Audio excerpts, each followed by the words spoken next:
1, 1, 2. All right. Good 3, evening, 5, everyone. 8, 13. Hope you guys are doing well. Oh, hello, Gigi. My cat is here now.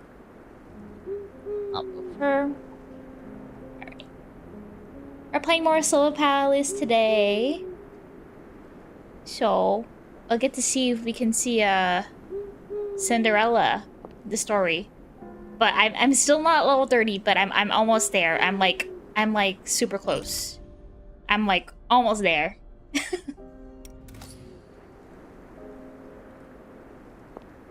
Gold Castle gameplay, let's go. What do you mean? This is Silver Palace. What do you mean Gold Castle?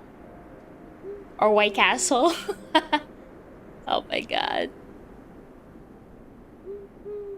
Also, hi Ninja. And also, hello Foxden. Welcome. Alright. I'm gonna do this real quick. See if this will get me to 30. Who is this guy? Yeah.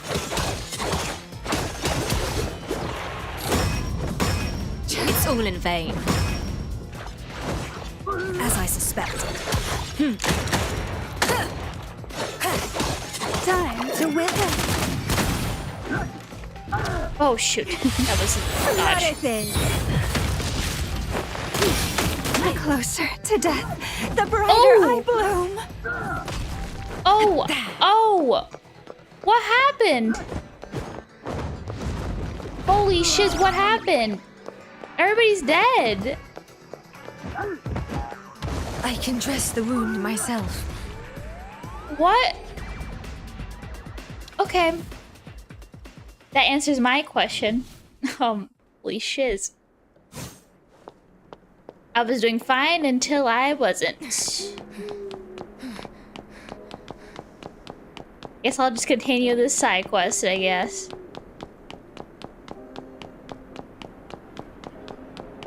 Okay.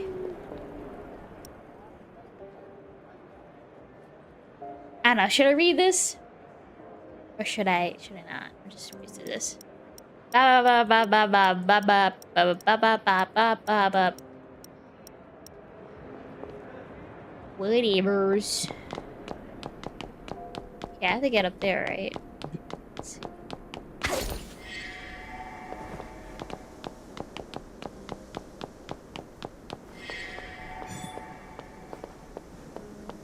Can I? Oh. A second.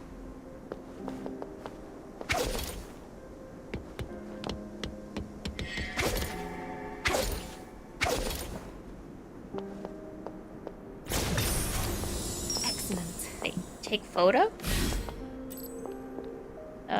Sure.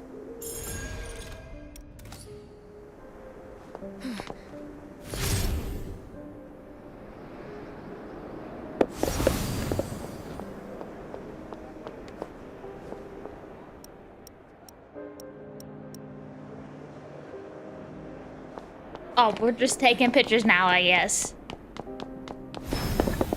Are you proud of me? I'm doing my FF14 dailies. But also MR 50 gigabyte update. Oh yeah, I have to do that. Speed up. Since they like what is it? They made the size like smaller for the game, right?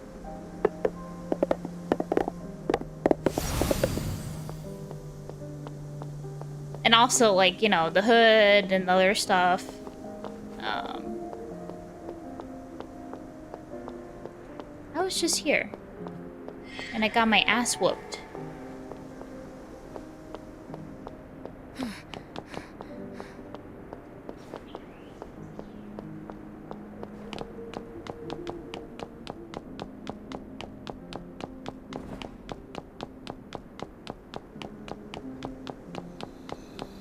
Has to be way up here that I know about. Now is this a flying thing? Is this what it is? Yes, it is. Holy shiz. I'm learning things.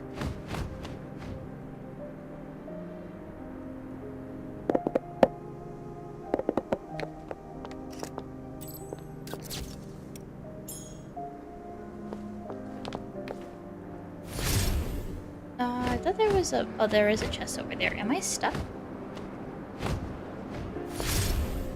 Oh, character. I was gonna try and get a chest, but... Have you tried out Hood yet, Ninja?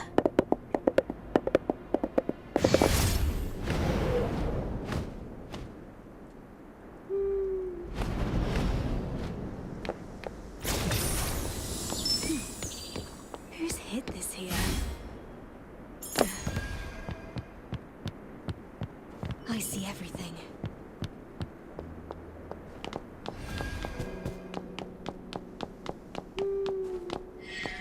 Hey, where's the guy?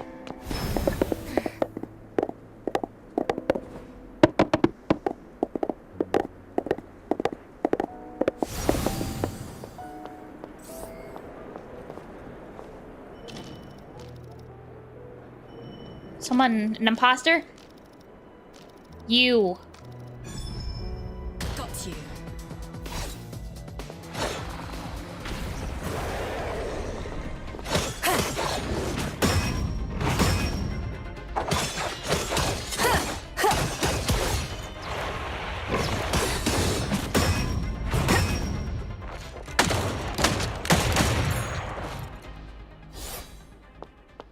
Not yet, still updating. Oh, I see.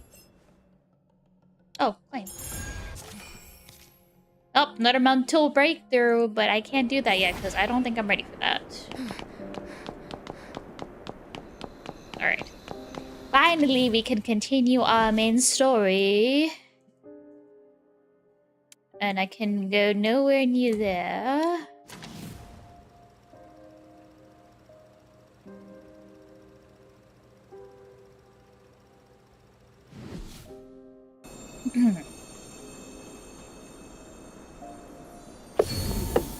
Speed up.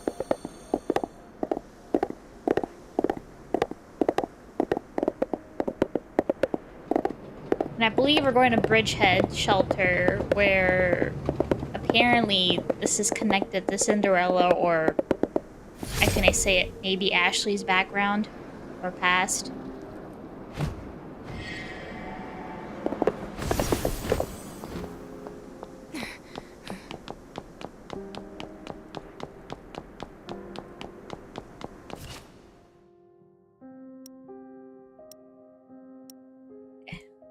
I'll do that later.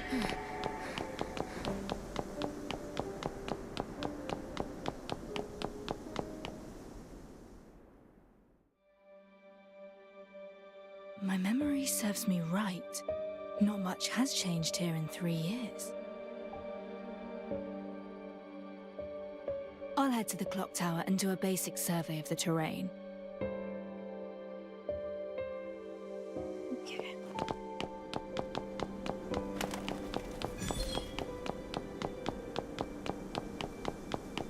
No! Please don't! Here, the protection money. You're behind on protection money, eh, Miss Luger? Miss Luga! Please, sir. My husband had an accident at the factory. We've not a dram to spare. He can't even get out of bed without help. We need my earnings. Have mercy. Just give us a few days. We'll figure something out. I swear. Oh, how pathetic. Wonder what Boss Avius would say about that, eh? I've passed my UVW interview already. I'll work in the factory by day and here by night. I'll be good for the money. I can make it up to you. Don't waste your breath on her. This junk on the floor is worth something. Stop their attack! Take this rock, Oh, I bish. thought it was the peelers. You ain't from here, are ya? Well, there are rules round here. Let me teach you how these streets work, hero.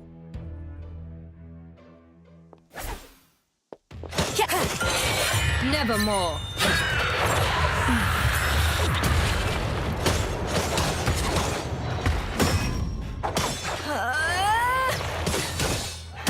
Oh, who's this big guy? It's all in vain. Okay. You just wait. Many thanks. You're a kind soul. Thank you. It's quite all right. But I fear you won't be able to do business here anymore. It's fine. I've a new job, and I can move my stall to the suburbs. Even the biggest gangs stay clear of you and my turf. But, well, what's a lady like yourself doing in Bridgehead Quarter? You in trouble? Need help? I'm intend to looking reach for that someone. clock tower. Oh, never mind. Ah, Hubble Tower. Hubble? Been out of service for years. But you asked the right woman. I know Phil, the old guard. Here's a shortcut. Skirt round the tower till you reach an ascent device. It'll take you to the top. Thanks. That's a great help, ma'am. No, don't be silly. I should thank you.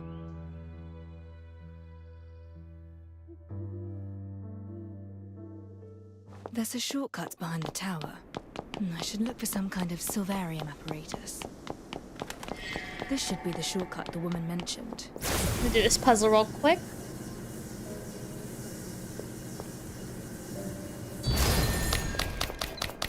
Got that done.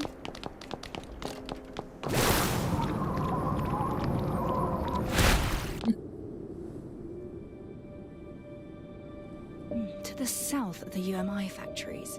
I don't need to look there. That safe house may be hidden to the east, west, or north. Let's see. One of Bridgehead's smaller high streets, next to two main roads. Transport hub to the north, and heavy foot traffic. All sorts mill about there. Even if spotted, it would be easy to shake off pursuers amongst the crowds. Were I to set up a shelter in Bridgehead, I'd say that'd be the best place. Where? It would make sense to search that area first, then.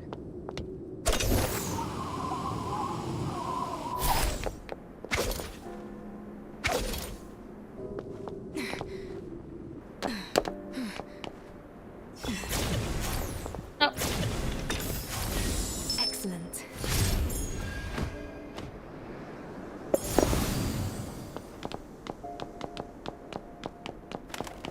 Rome's safe house will likely be around that high street.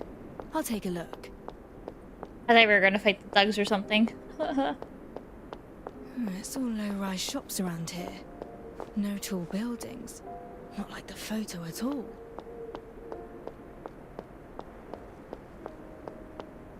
This area's decent, but too out in the open.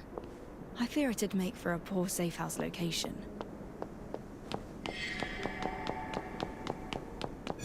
Dang, there's a lot of thugs in Next to a here. rubbish dump. The stray cats, dogs, and homeless turf. A well-dressed doctor would stick out like a sore thumb.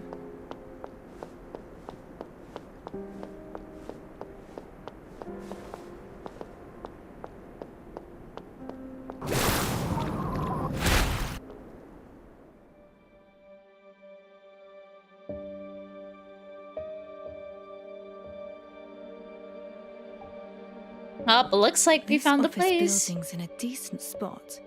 Good visibility, and just close enough to busier areas. The scaffolding would make a decent escape route if surrounded. Perfect for a safe house. Yes, this is the place. 4th floor, 3rd window along. I'll go up and take a look. Okay. The air's heavy and stale. Inspect. There's thick dust upon the handle. And no bills in the letterbox. It appears nobody has lived here in some time. A cane, woman's footwear, and what smells like stew. It seems an elderly lady lives here. I should leave her in peace.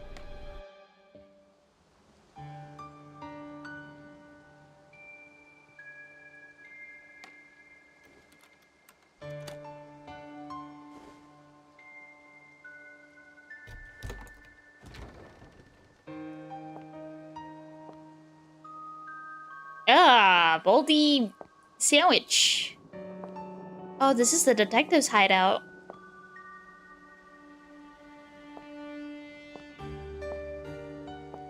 Newspaper clippings and an evidence board. The owner is versed in intelligence and deduction. Rising detective cracks cold case. Hero fights despite injured arm. It's the figure from the third photo. I'd never imagined Rome's safe house would be this rising Wait. detective's secret base. They were more than mere acquaintances. It says something about Well, arm. Mr. Evan King, a pleasure. As a fellow detective, I'll need to inspect your office. I'm sure you won't mind. Not anymore.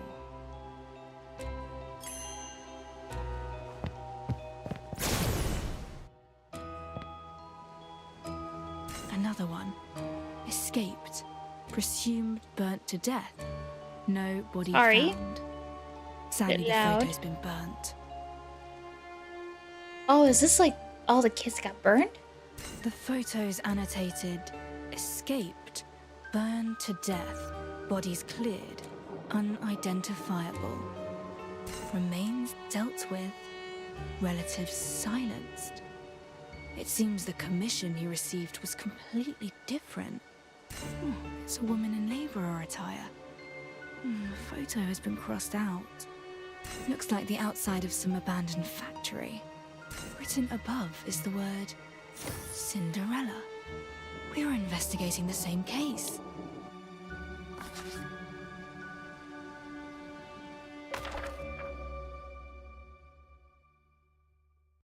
Oh, another case now.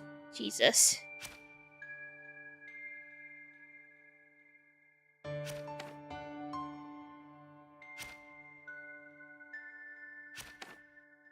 Evan King must have been tasked with some kind of cleanup for the Cinderella's case. Most people on the evidence board are confirmed deceased.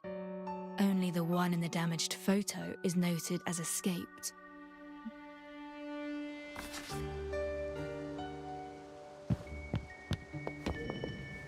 There's more mold than sandwich. And the coffee's all sediment.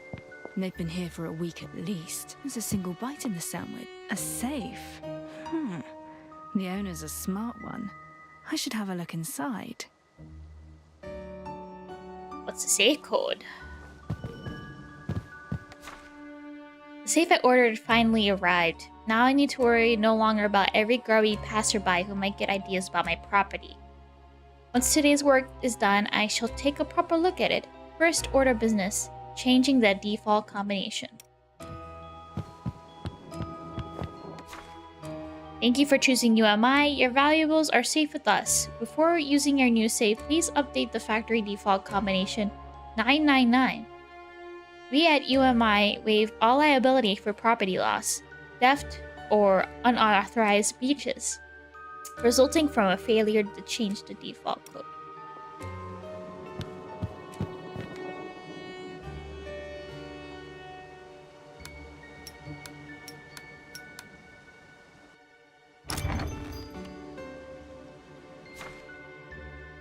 Dearest Evan, I poured over female laborers' information.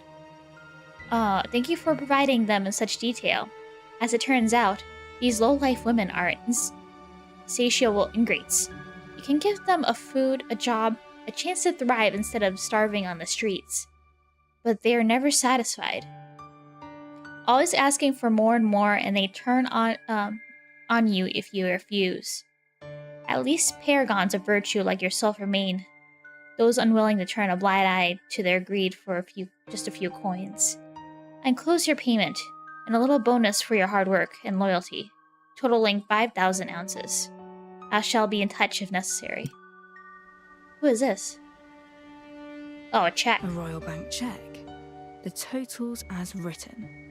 Both the check and letter are in United Momentum Works' name. It's from that bank dude. The rich guy.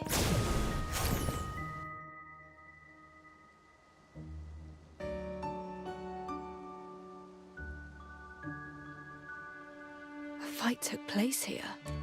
Someone was shoved and pinned here, their heads smashing into the wall.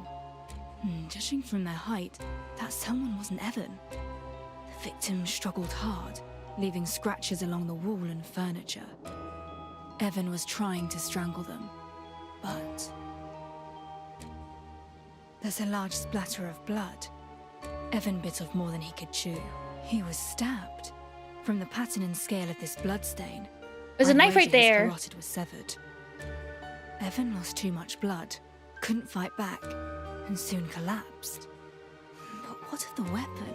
It's right there, around near the couch. I saw it. There you are.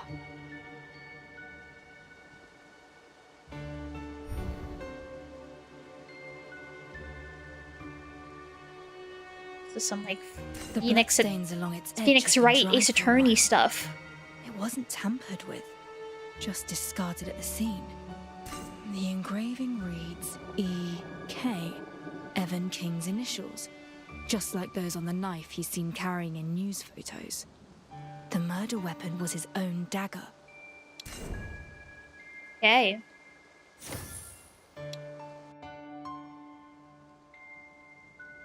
The killer used Evan's dagger against him, didn't think to deal with the murder weapon, and just ran. Evan launched the attack, but the victim retaliated using Evan's dagger. Shaken, they fled the scene. It wasn't premeditated, but a murder made in self-defense. Wait! Could it be Ashley? Cause I remember like the flashback with Red Rose, and she was like covered in blood. And I believe it was like around this area. So she could have killed him. Oh. Ashley is, oh no. This is not good.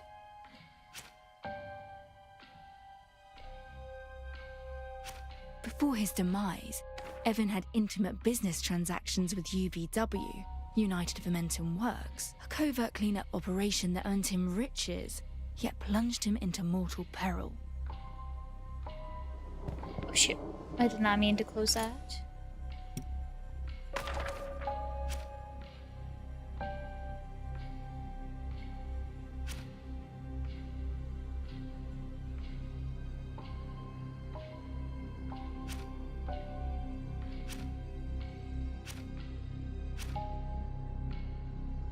The murder weapon. Evan's arm was injured. Thus, him being disarmed and slain by someone of smaller stature is feasible. Right. The remains from the Cinderella's case had a steel pin in the elbow joint. One day, he received an unexpected visitor. He was the first to attempt murder. The victim accidentally killed him in the heat of battle, then ran from the scene without so much as wiping the weapon clean.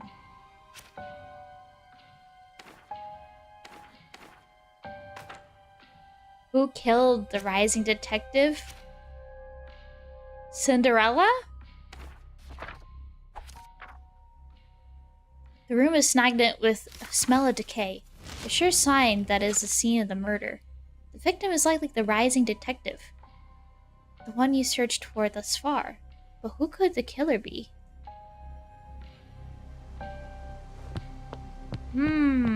I wonder.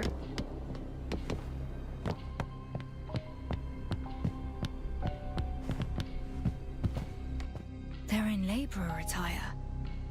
But the photo's too burnt to make out their features. Is this intentional? Your link to the Cinderella's case? But how closely, I wonder? I found all three figures from the photos in Grimm's notebook. Oh yeah, Grimm's notebook. Hi, the Silver Meep. Welcome to stream. Let's see. The rich man in the photo is a renowned investor, Daniel Bolden. He exploited his railway business to smuggle out antique silver coins and attempted to pin it on the rogue. He has close relations with the UVW official, Vorsch. The second photo shows Dr. Rome of Skia Private Hospital. He was pursued by assassins when I found him. I wasn't able to save him. He'd often go on UVW house calls.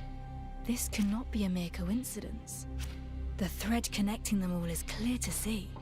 Now. Oh, I don't have anything. Okay. All clues lead to UVW!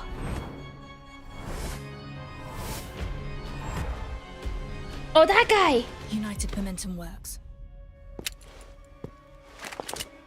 Who's there? Who's there?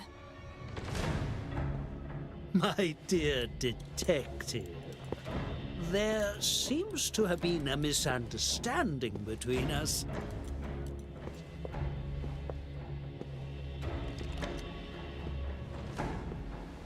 I'm most curious, though.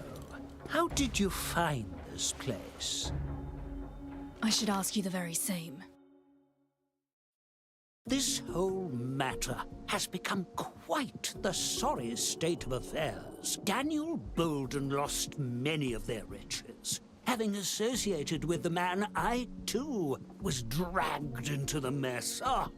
I should have known better. He's rotten. You ought to have seen that. So you'd think. All I did was help out an old friend, and now look.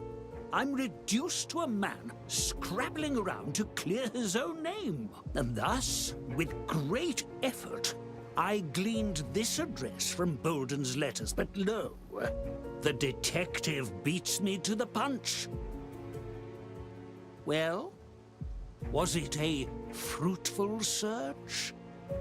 I'd be over the moon if you'd found evidence clearing my good name. No, actually not. My search yielded no useful leads. Oh, is that so? However, my evidence gathered elsewhere requires me to visit your factory. A trip there might well fill the gaps in this case. And who knows? Any suspicion held against you may be dropped entirely by that time, Mr. Vorsh. Wouldn't that be nice? I would provide ample compensation if it would help your cause. There's no rush. We can discuss that once your name is cleared. For now, let's focus on getting me to your factory. Tomorrow, then. It will be open to the public as it happens. UMI deems mine an exemplary factory. Hence, business associates from other factories and UMI higher-ups will all be in attendance. A discerning individual with a penchant for justice like yourself is more than welcome to join us. I look forward to it then. Wonderful, wonderful. Yes, the factory is a bit of a way away in the suburbs. I shall arrange for you to be escorted there. A carriage will be waiting by your residence. No thanks, you to dude. my factory I don't trust early you. tomorrow morning. How does that sound?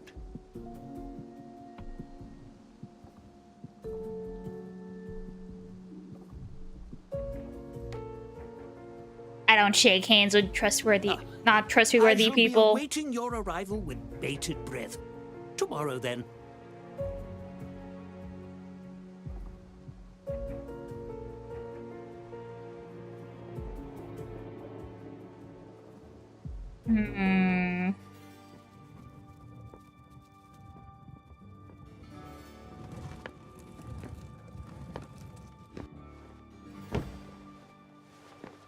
Oh, what's Ashley doing?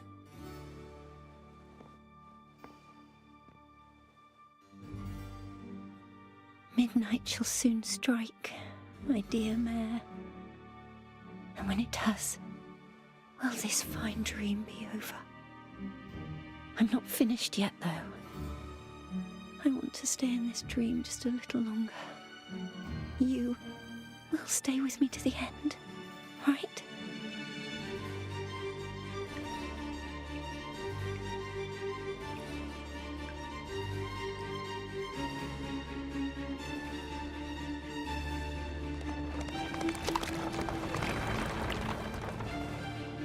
What's happening?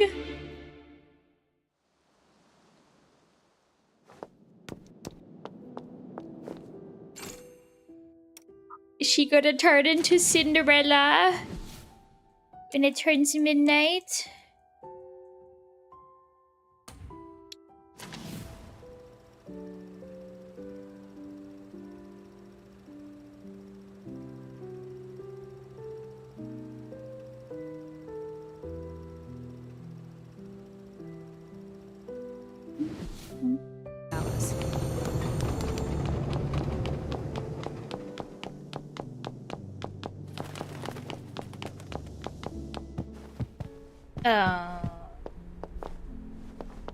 Wait. What? Oh, 6.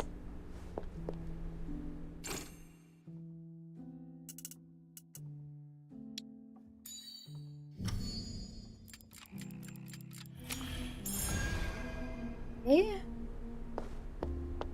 I guess I'm riding the carriage. I don't trust this whatsoever. Hello, sir. Are you ready to visit the factory, Mum? Sure. Yes, I'm ready. Very well. I shall take you there.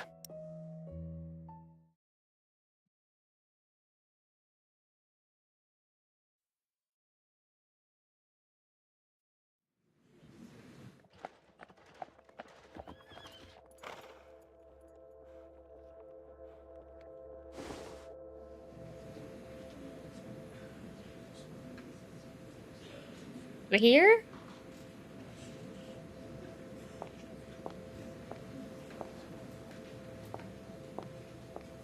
Whoa, look at that girl. What the fudge?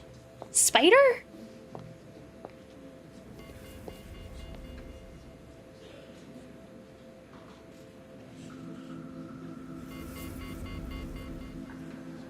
This blasted memory of mine, I forgot entirely.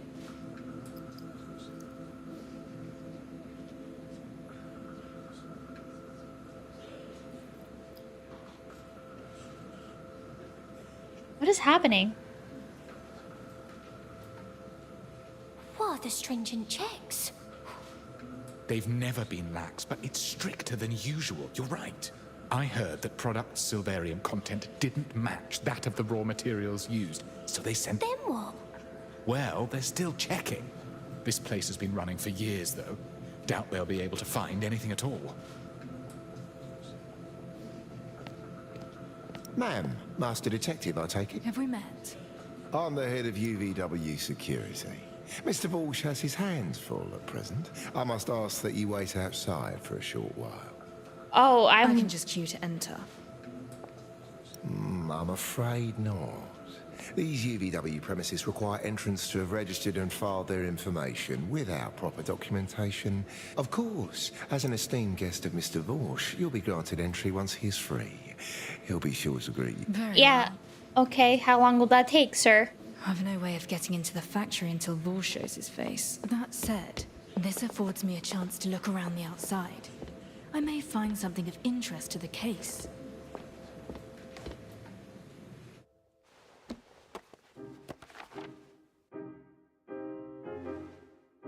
No one is here.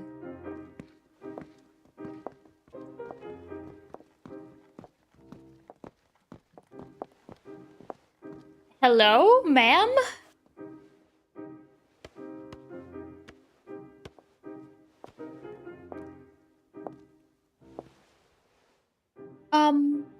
Forgive the intrusion.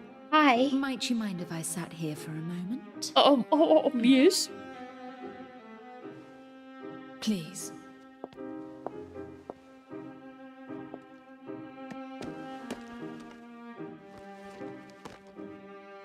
Ma'am.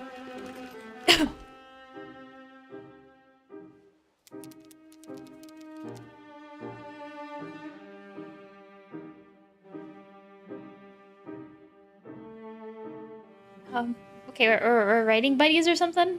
Do you work at UMI, perchance?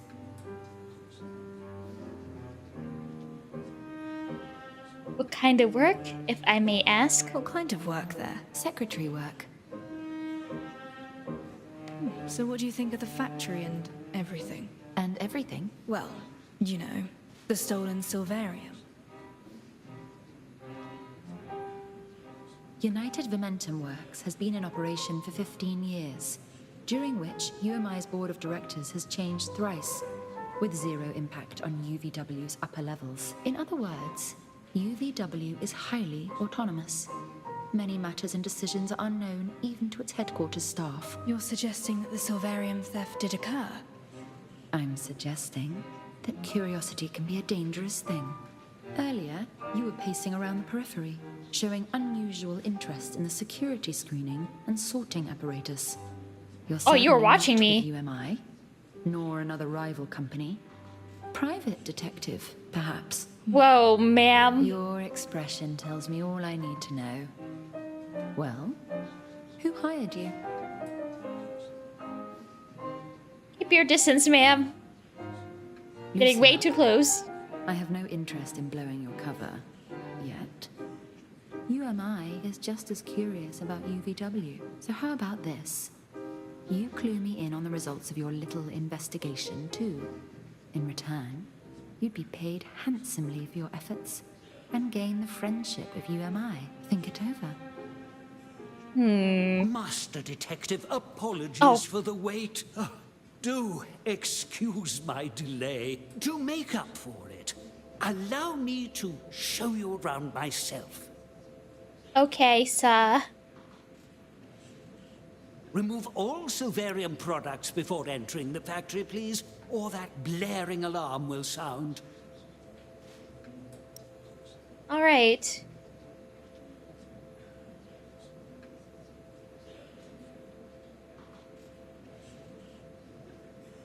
All I need to do is look close enough. No such thing as a perfect cover-up. Our security scan system is entirely automated and runs around the clock. Even I am no exception. All must adhere to safety procedures, or else they're held in security.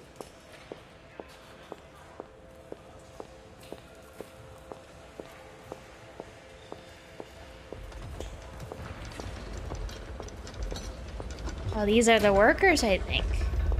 They look like just the kids in the picture on the evidence board. And here we have UVW's assembly line equipment, the 5th generation we've released, and the greatest card up our sleeve that makes us so competitive as Silvernia's largest manufacturer.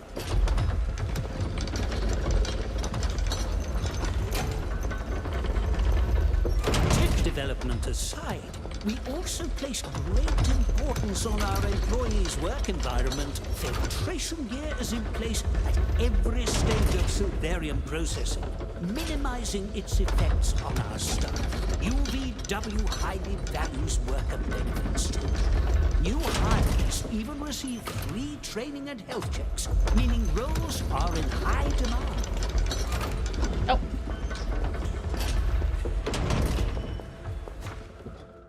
Uniform word or code die. You don't need to read that. The final material is sent to the warehouse. Its output channel opened only in the presence of headquarters personnel, ensuring that it...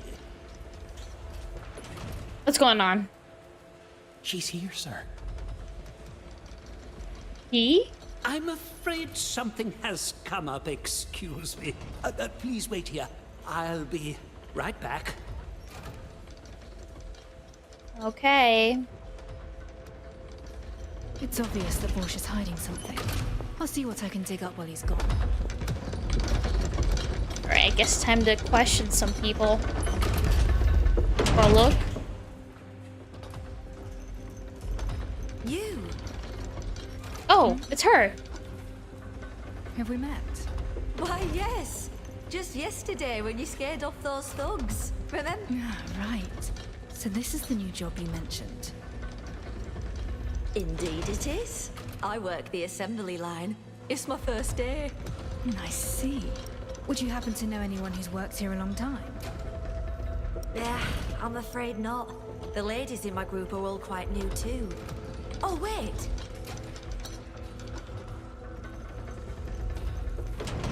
This is Emily, my old neighbour. She's been here half a year or so. Ever such a sweet girl.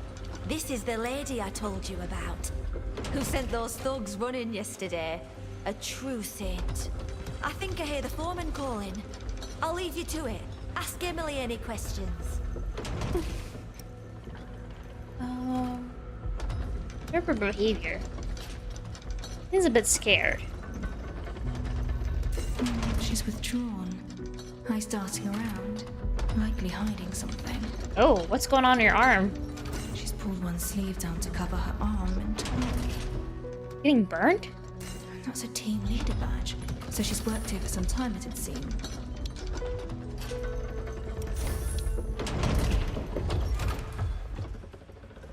Do excuse me, I'm just curious as it's my first time here.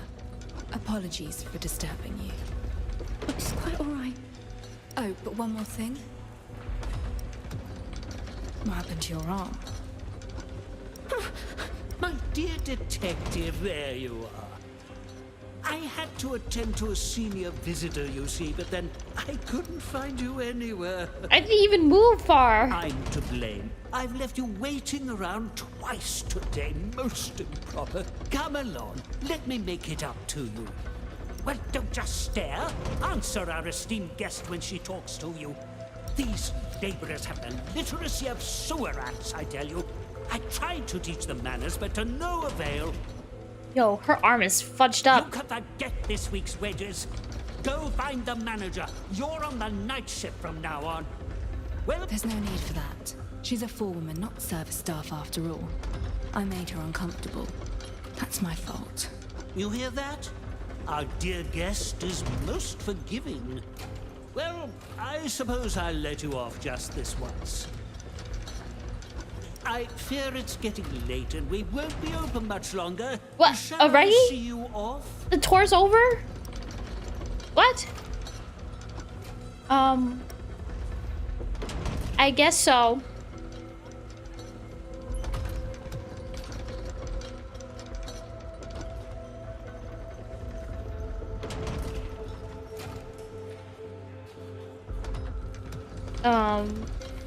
What happened to the stolen Silvarium? Mr. Vorsh, I've heard a few rumors today. It's said that there was a Silvarium theft in the factory. Is that true? Mere rumors, as you said. Nothing more. Of course. Security is tight. Workers could never pull it off. Unless...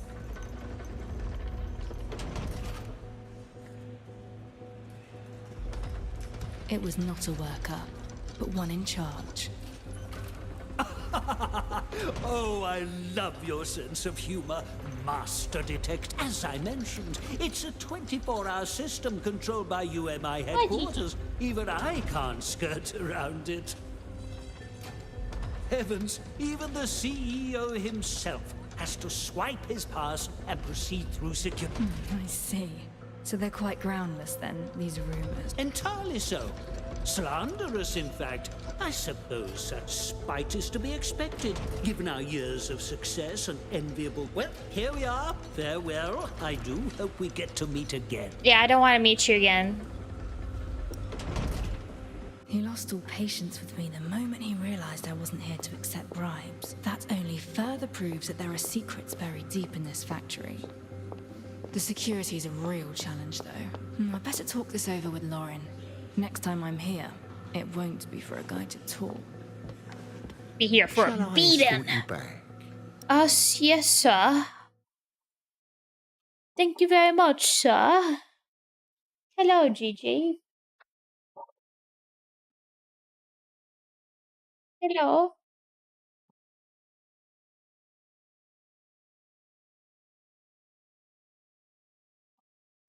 Hi.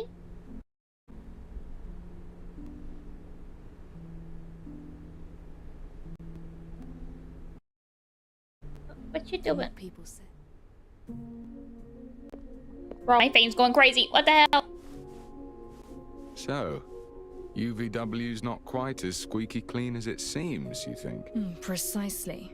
Almost all new hires. The only worker with experience I found had burns on her arm.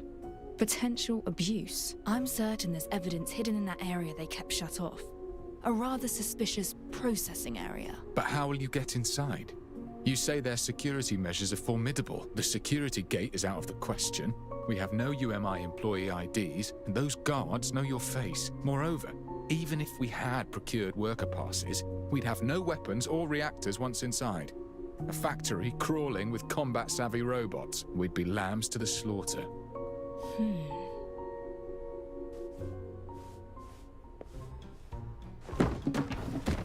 Oh, Alf. Oh my god. How'd she do that? I've got it! What? If human access is all but impossible, why not use the cargo route instead? Nice work, Alf. What did she do to get to that point? Really? Oh, Alf had actually helped. Alf, I need you to buy these for me. Thank you. She knows what they are. Alf's on it. Perhaps change it to clean clothes first, though. Oh.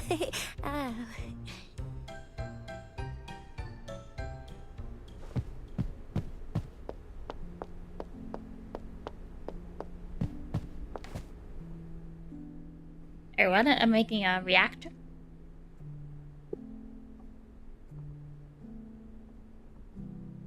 And there we have it. Wow, that was Now, quick. We wait for nightfall and for security to loosen just a little.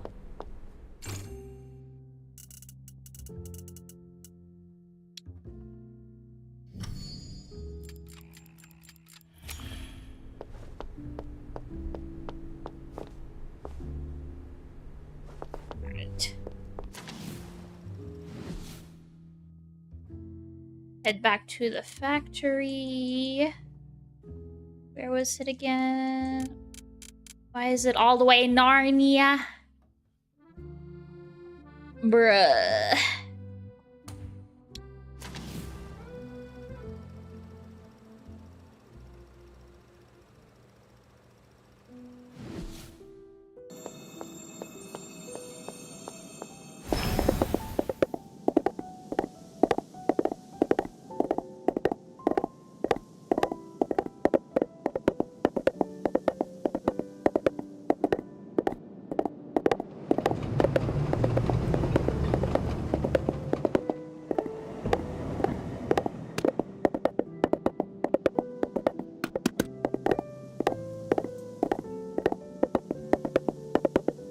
God, it's so far. I should get the teleport when I get there.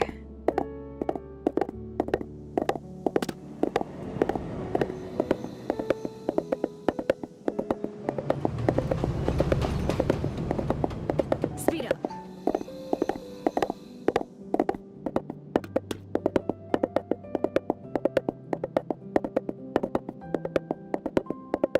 It should be around here somewhere. Wait, where am I? Oh wait, I passed right by it.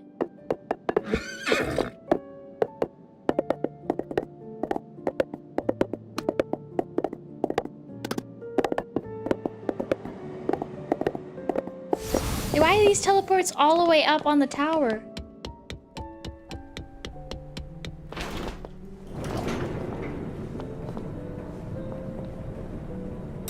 I didn't realize I could do that.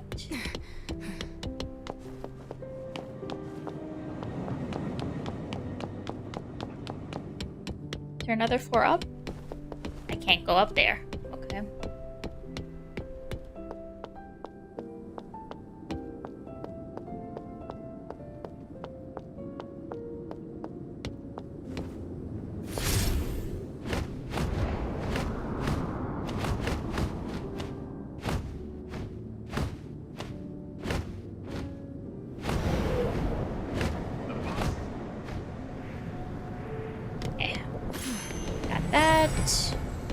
You should be able to go to the factory now.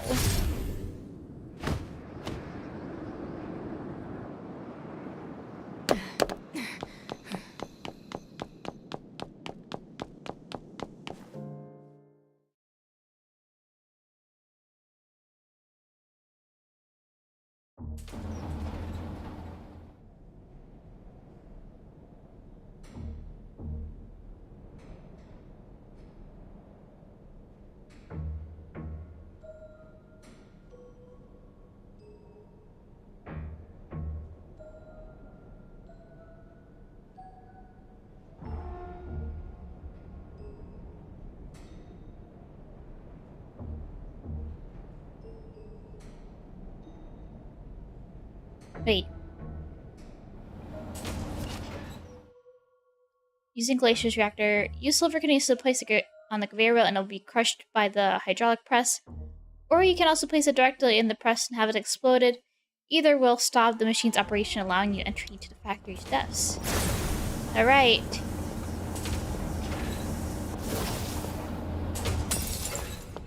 Just as planned. Time to head in.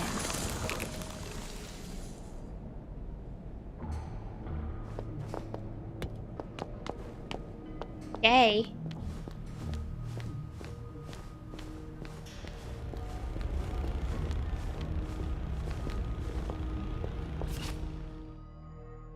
He automatically enters stealth mode when dangerous environment.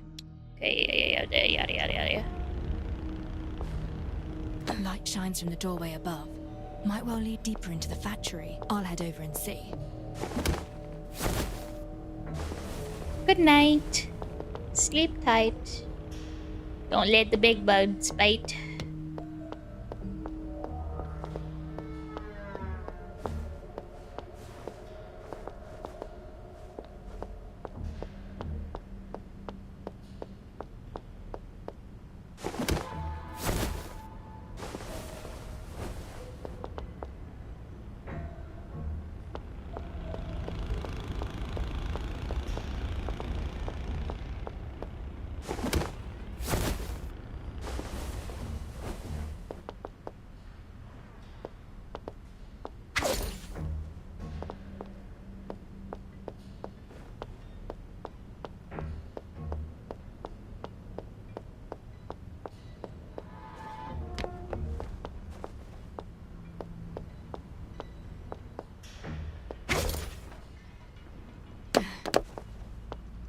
Very sneaky mission right now.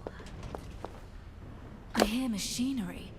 It's the way into the factory's rear operations. I'm certain of it now. I can't just cut right through there. I need to find another way across.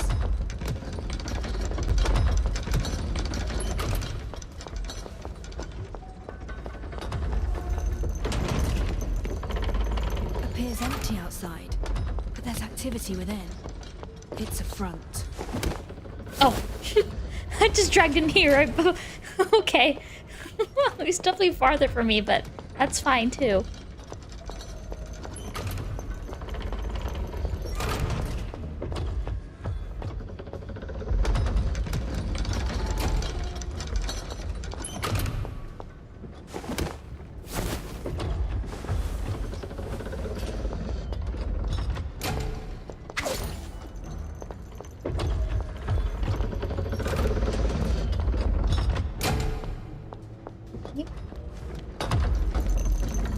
What's all this fuss about then? Another one out cold. Someone fell unconscious. Where do I go?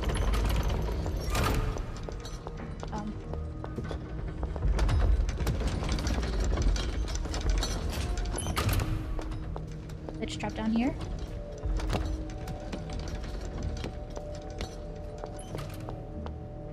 Someone here? Okay. A worker's passed out on the first floor. Go deal with it. What again? I just got back from my shift. Who's conked out this time? Emily. Emily? The girl's got one foot in the grave. Would save time if she just croaked already. Oh, shame really. She's likely the most obedient to the bunch. The whole family on her back. She wouldn't dare breathe a word.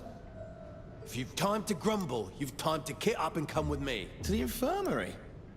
They always come out of there looking sicker. Dead or alive, she still belongs to UVW. Quit the chatter. Move it. Oh my god, Emily, no! Emily, the forewoman I talked to earlier.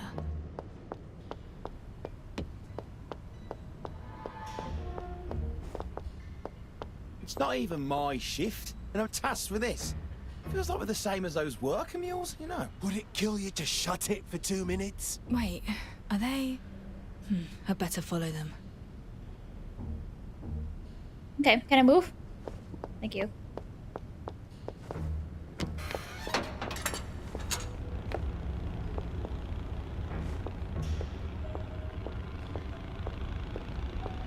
Can't get through. I'll need to find another way.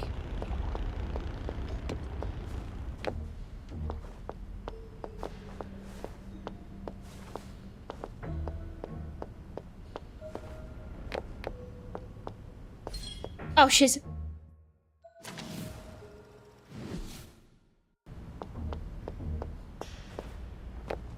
He turned around so quick, dude. Holy shiz. Should have waited.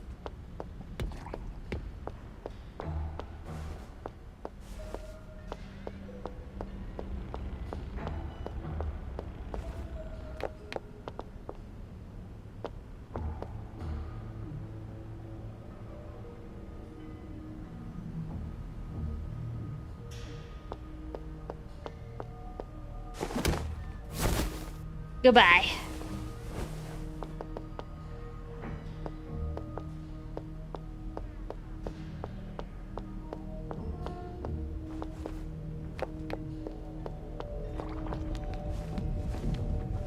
What an acrid smell.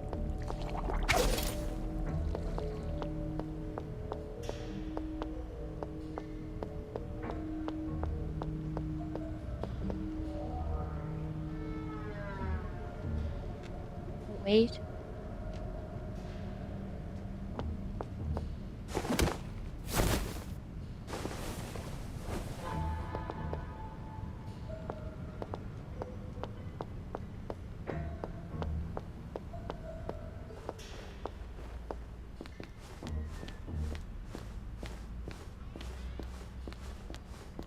An office in a place like this? Whose office is this? Is this that short, pudgy dude? I forgot his name. Your Excellency, I write to you in perplexion of a private detective Zipsy appears to have grown aware of information pertaining to UVW that should remain strictly confidential. She has proven both elusive and highly capable, and I desperately fear that she may already hold certain crucial evidence. Before it's too late, in the interest of corporation profits, I humbly propose that we should work to eliminate her post-haste.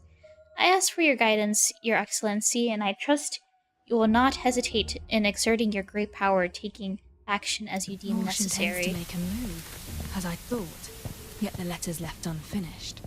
I've no clue who this Excellency refers to. Also, this is Vorsh. That was his name. Extended exposure to fumes has been leading to workers' illness. Skilled staff are left unable to work after mere months. In the interest of cost efficiency, basic medical treatment facilities should be introduced to minimize the issue. The proposal's approval is dated 2 years ago. Vorsh must have contacted Rome back then and set up the infirmary. I must be in accounting. Vorsh's office is here. Vorsh took over this factory 5 years back. Wait, production details. The giant reactor has pushed Silverian purity to 91%. Wow, that's crazy. That's military grade, banned by royal decree, and where they're killing in black markets beyond Sylvania's walls. There's little else of interest. I should continue investigating elsewhere. No one's here, right? Get a move on. Everyone will be dead before we even get there. They've headed over.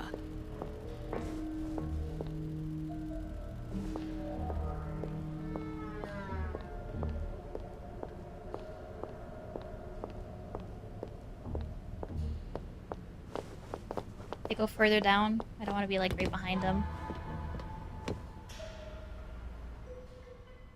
Going to the infirmary? Yeah, she seems out of it. Probably too late. Only good for one thing now then, eh? Yeah. Are they gonna burn her? On you go then. Wait, what's happening?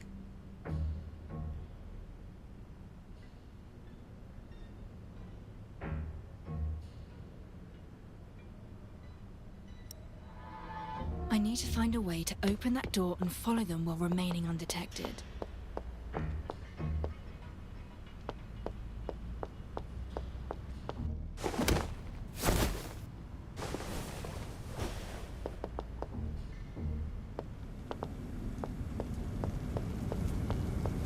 The parts on this enormous machine. I could swear I've come across them before. The Cinderella's case. The reactor fragment from the burnt-down factory. Move, character. Oh my god. Thank god that guy did not see us.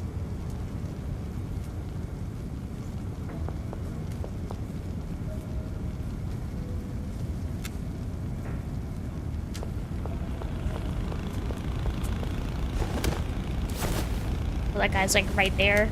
Holy shiz. Oh my god, he turned around. No fudging way. This factory is a hellhole.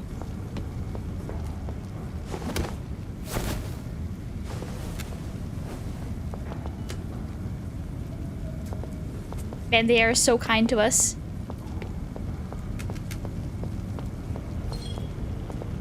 You did not see me, bish.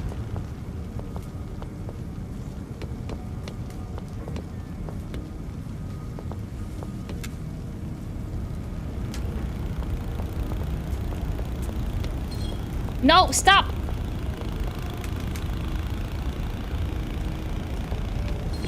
Oh my god, stop! Please.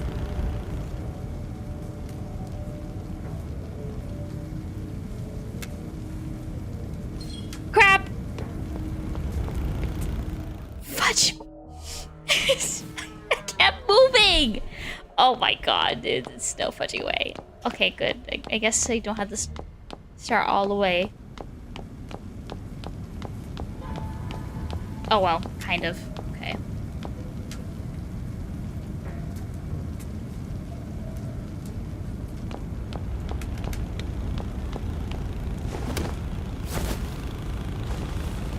Ridiculous.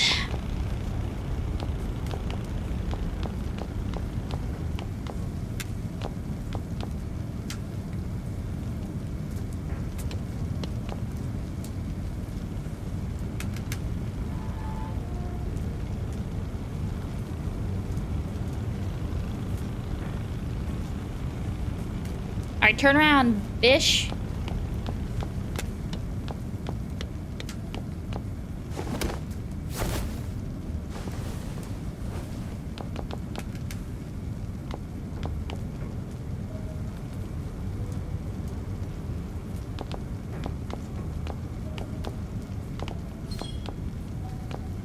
You see me.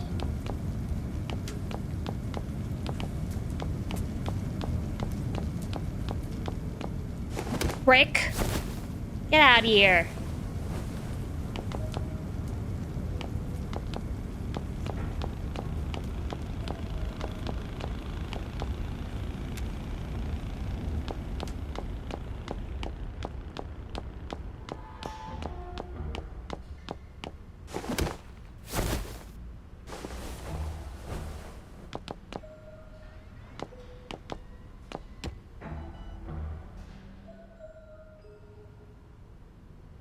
Bosch lied about plenty.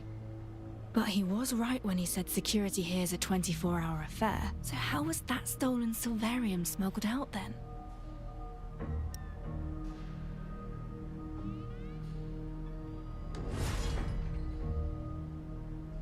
All right. I should just head in. Or if it's a trap.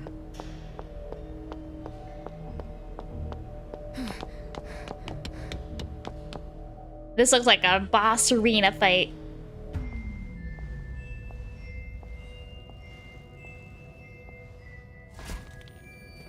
Who is this?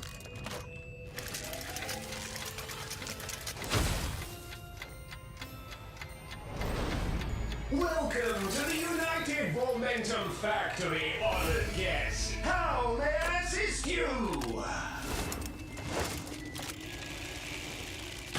Oh, there's two? How may I assist you?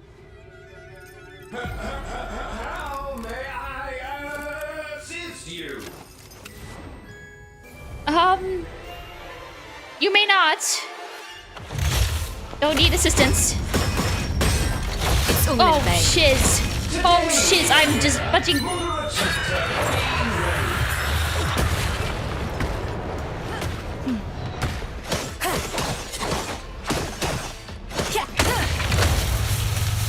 Whoa.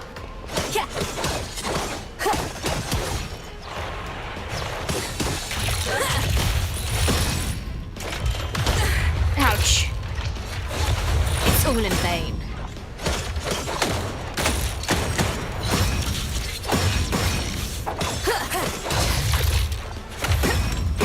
It's all in vain. Today's weather, moderate to heavy Oh, rain. shiz.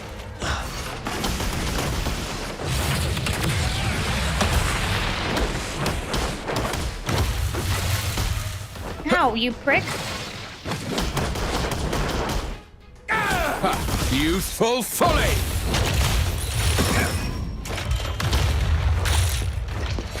Poor little thing. Rain of piddles! We hope you have a nice day.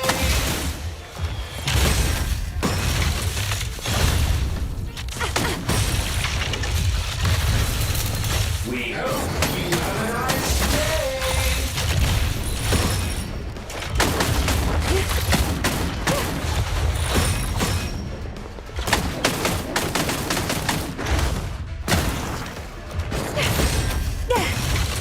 Can I keep up with my step?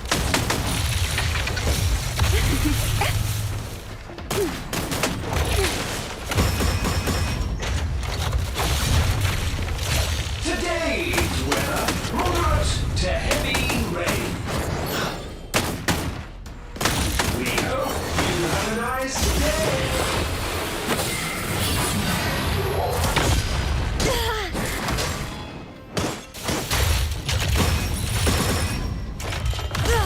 Ouch.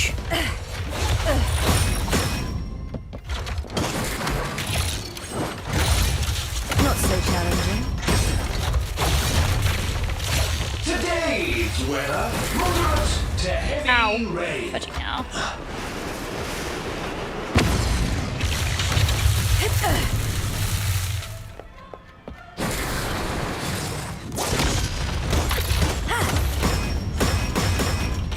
Not so challenging. Today's weather, moderate to heavy rain.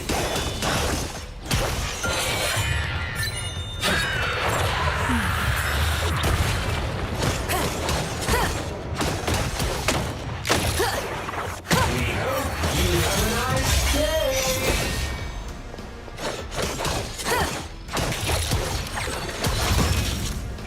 It's all in vain.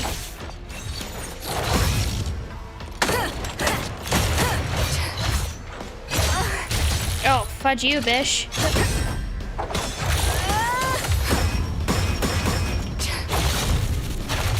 Today's weather, moderate to heavy rain.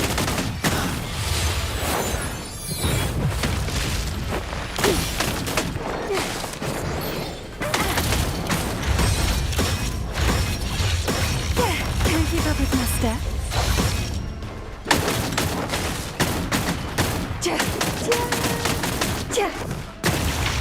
Damn, these swings are guys are fudging tanky as hell. Still making a racket. Oh, we're dead, I guess. Intruder detected. Initiating annihilation module. Oh, is there another phase? Come on.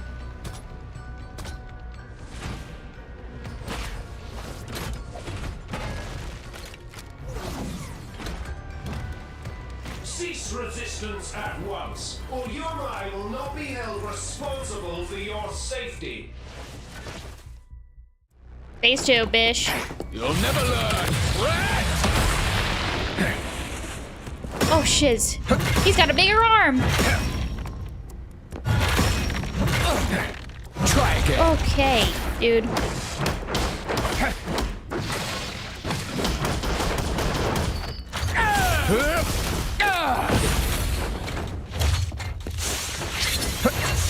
What the fudge is happening? Poor little thing.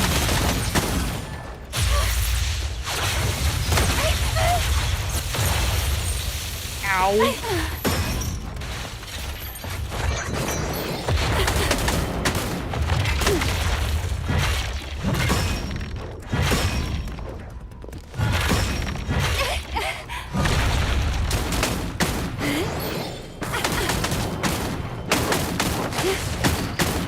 Not enough. It's never enough.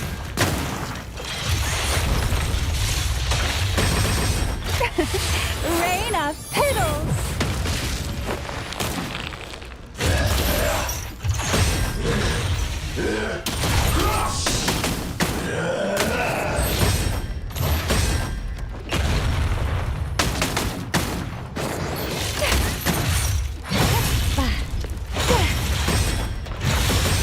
Holy shiz, dude.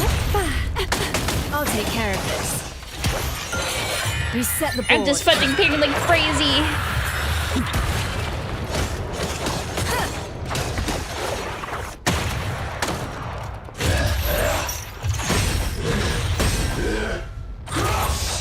Oh shit.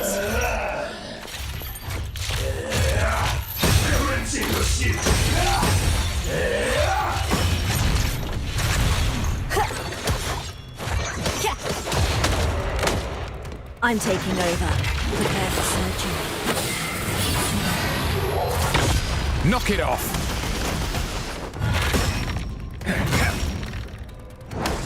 Try again. Ah shit.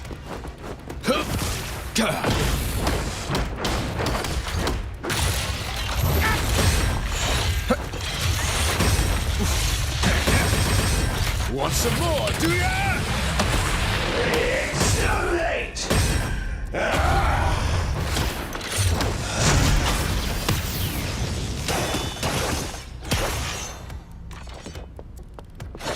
No, I wanted the other guy fudge.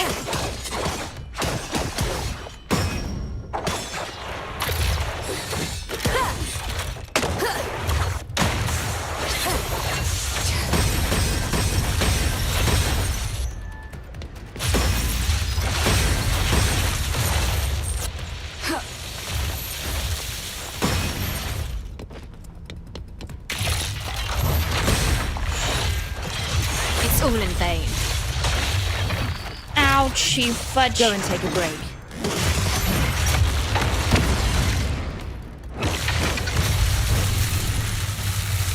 Time to wither. Florescence.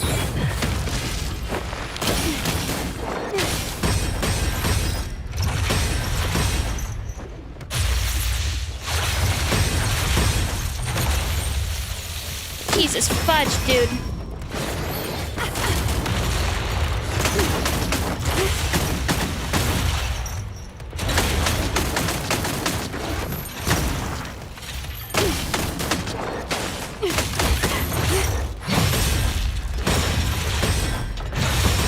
Can't keep up with my step.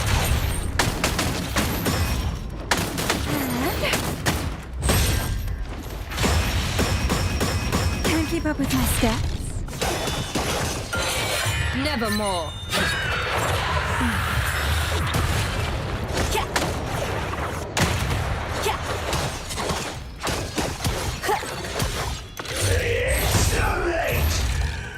Jesus.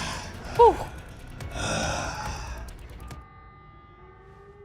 Too many patties. Oh, spider lady.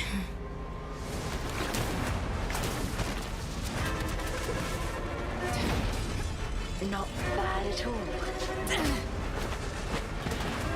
Another boss I have to fight? How many I bosses? was right to put my faith in you. And you are? We met less than a day ago. Forgotten already? You look different. Your voice. Wait. This is not the time to worry about all that, Detective. I shut off the alarm, but it won't last. The guards will soon notice that something's amiss. I advise you finish investigating before they arrive. Is it the UMI lady controlling this? Oh yeah, that's her. Holy shiz. Big gooba lady. Secretary. This place looks oddly familiar. The dream. That voice. Where's it coming from?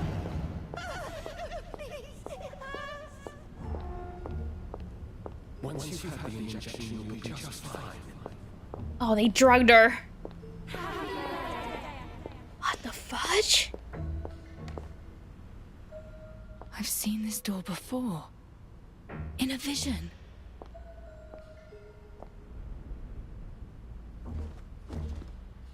You pregs. What did you do anything?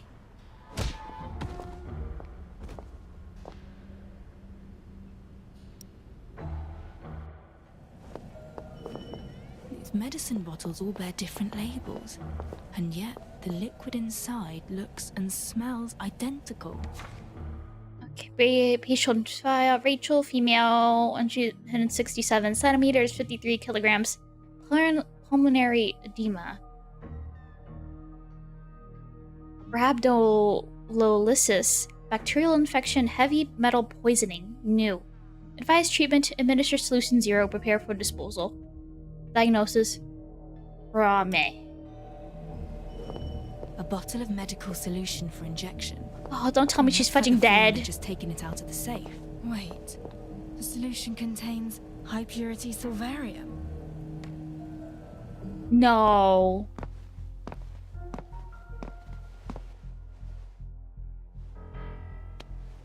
Oh, the same mark!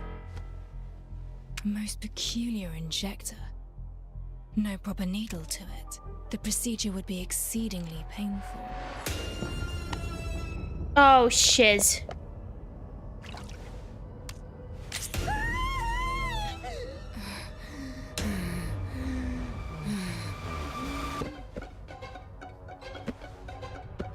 Oh, shiz. Easy now. She can't die within factory Oh, grounds. This is Ashley, or is this the person? Emily. Stop roughing her up, I said.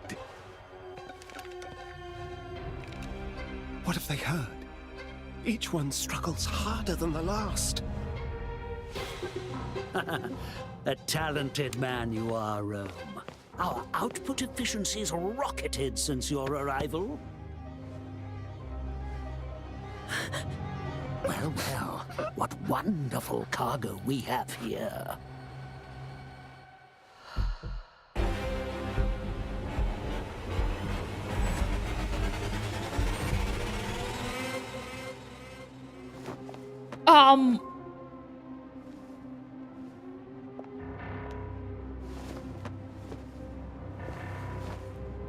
What the fudge?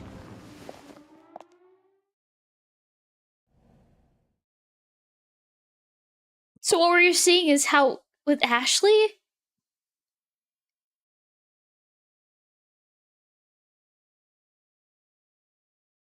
This is what happens when you have the echo. What? Friend runs the clinic. I mean, you're not wrong though. Her condition is poor, to say the least. Yet she can still pull through. That's You know, I shocking. feel I've done nothing but trouble you since my return. I'll save it. No point saying that now. Find any leads then? I saw something. What I believe to be a factory worker's memories. Someone was moving female laborers' bodies. I saw cargo crates, gantries, like at a dock. Wait. What exactly do you mean by saw? I went through something like this when I collapsed at the Toroid Spine Fair. Yet what I saw this time, it was far too vivid to be just a dream. You mean you saw their memories? I know it sounds absurd, but the theft of Silvarium from the factory really did happen. If they're planning to smuggle Silvarium, the docks are the only way out. They smuggled it through that place the you female saw workers' is likely bodies. Bridgehead Company docks. The area was renovated in your absence. It's the only place in High Piers with gantries like you described. That's a great help, thank you. Wait, whatever it was you mentioned just now, it takes a terrible toll on your body. And I've yet to solve the problem of your stabilizer resistance. You know what that implies. I do. Indeed. You know everything, don't you? Though I don't know how far this investigation's taken you. It's evident that the truth you seek is now closer to hand. Before surgery, I tell patients they must be prepared for recovery. And potentially, for death. Now you've always had the strength and resilience that facing the truth demands. But heed my advice. Be as prepared as you can be. I'm ready. I'm ready. As I thought, you're always one step ahead of the rest, Detective. Go then, and don't die. Thought experiment? Okay. Oh.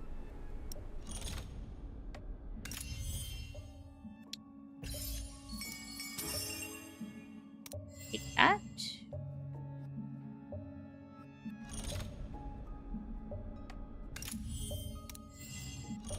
do that later.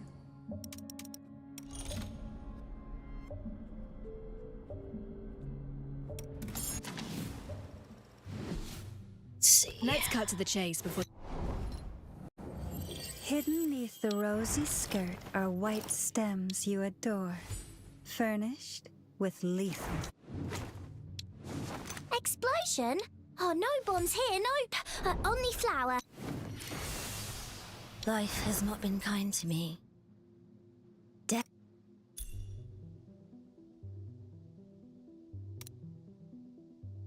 Oh, I didn't even know I have enough. Let me. Life has not been kind. I can't teleport there real quick. Go.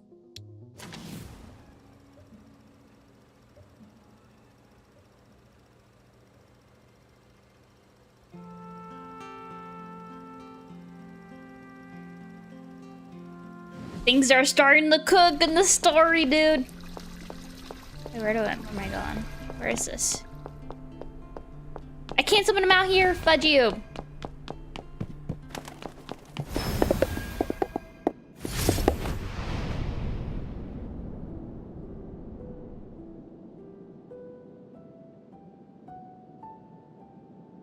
God, that's crazy.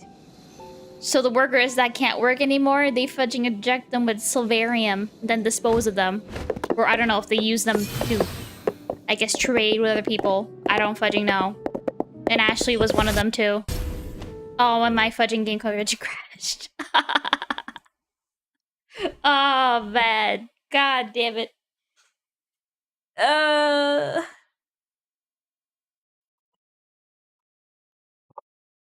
Fudging game. Hey, Fig. Hi. What you doing? Meow, meow, meow. Meow, meow, meow. Meow, meow, meow, meow.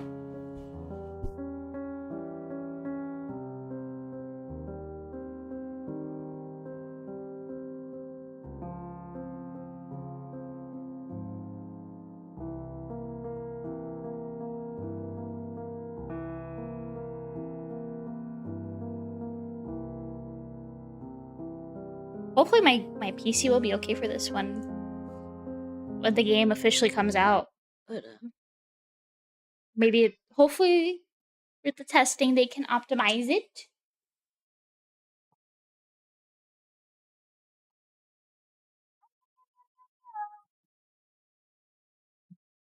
Okay, time for Sorry. today's plans.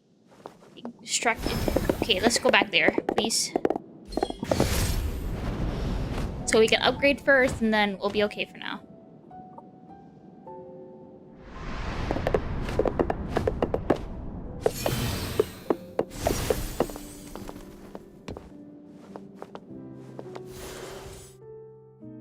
Yeah, we should be fine.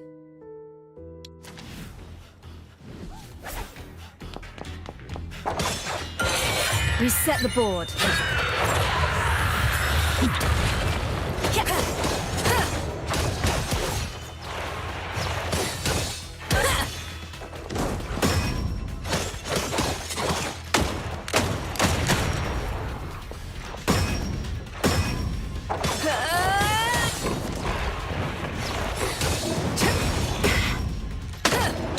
It's all in vain.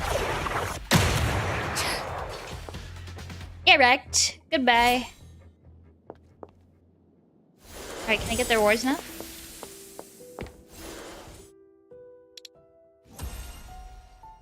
Yay. Is that how much I need? Hopefully? Yes, it Life has was. not been kind to me. Death, on the other hand. Oh, almost been a 30. truer friend. Not quite.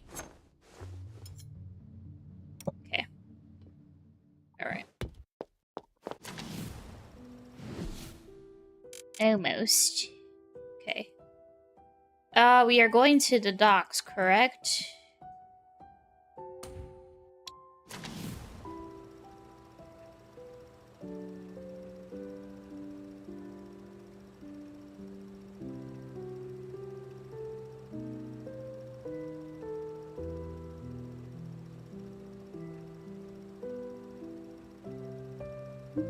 Dude. This game's music is so peaceful compared to what's going on right now in the city.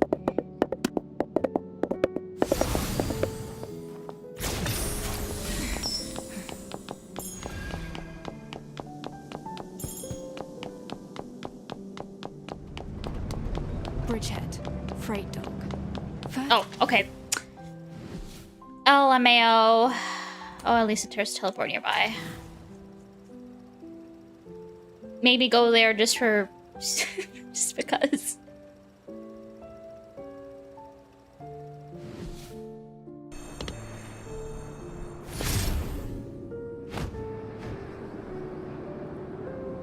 Oh, can I? Oh. I just popped those? Okay.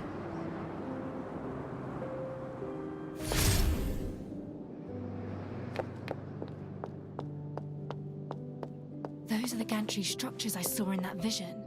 This must be where Vor ships out containers. I see some soldiers over there.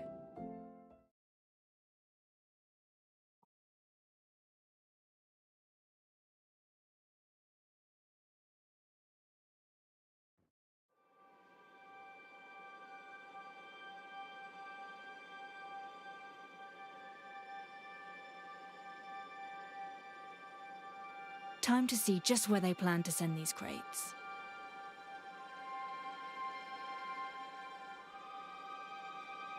Oh! Master Detective, we meet again. Ashley? I'd assumed you'd have given up by now. But you're not the quitting type, it seems. Of course not. If you've made it this far, then you know about the workers. You planned this. Manipulating your way to becoming my assistant was just a means to have me uncover the truth. You chose me to investigate it all. So, why couldn't you have just been honest from the start? I am sorry, but I have my reasons. I've never been good with people. Truth, lies, goodwill, pretense. How does one differentiate them all? I, for one, struggle to. I never thought I would be able to trust another. Not again. But then I met you. The days spent at your side were the happiest I've ever had. Thank you for investigating this far. For saving Emily at the factory. She was my forewoman before. And also a victim. Thank you for all you've done. For all us workers. Us pitiable ants. I don't know if I can trust you anymore. No, we can't just not... Come back, Ashley. Be my assistant again. We shall finish this case together.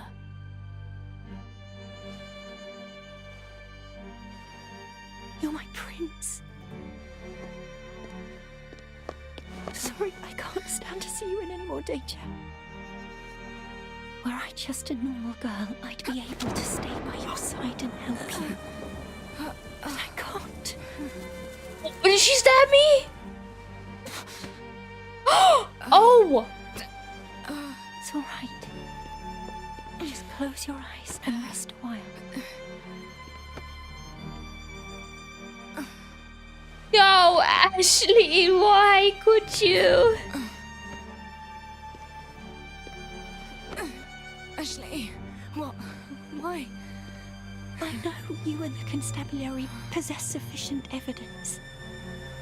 Enough to expose their crimes. And I must put an end to it all. I must have my revenge. I'm so sorry. I was dishonest with you until the very end.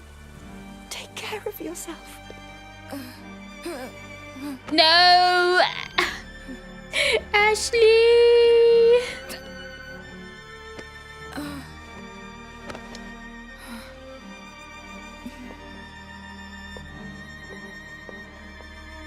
Yeah, I'm strong.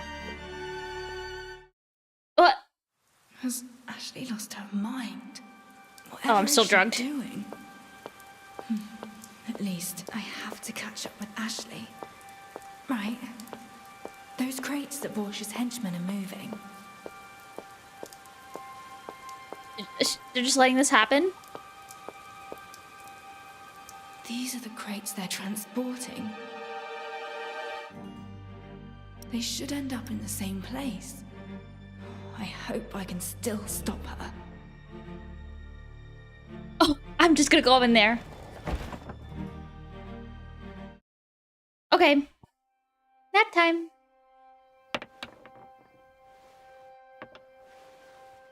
Such reckless behavior. It's not like you at all. The greater the danger, the closer you come to the truth. Now is the moment to concede. One wrong move from here, and it's over. Checkmate. I'm in a dream right now, aren't I? Why do you say so? Because in reality, you've never beaten me at chess.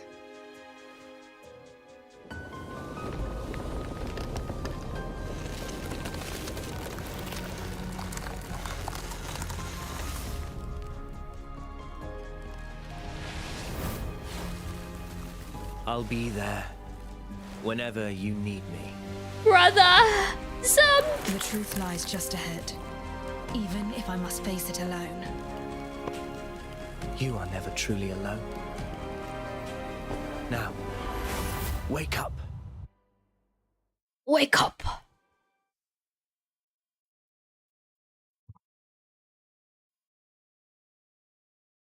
So my brother is like my mind or something? Or I'm just fudging crazy.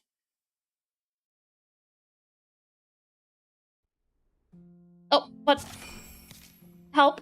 I'm frozen. Okay, it's like, what the hell?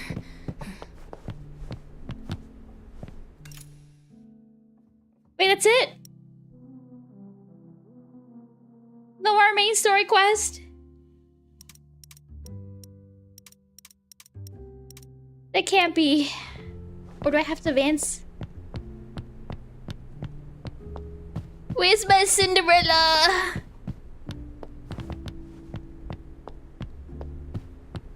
Do I have to do this to continue? Oh, level 40. Oh, shit.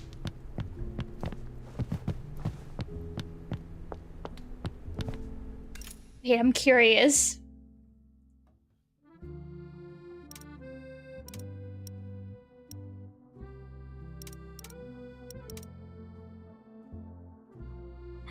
I don't know. Is this where it ends in the closed beta? That can't just... You can't just end it there.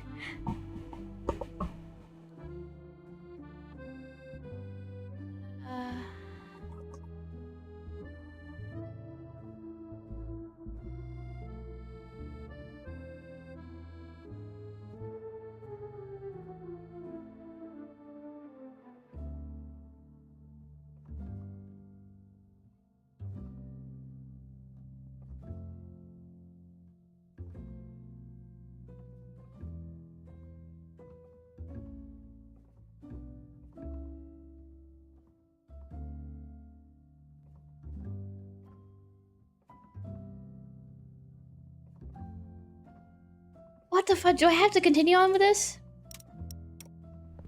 That leveled up my characters? Maybe I can just do it with what I have for now. We'll see. Hold on. I don't fudging care if it's insufficient. Budget. We ball. Oh, not her.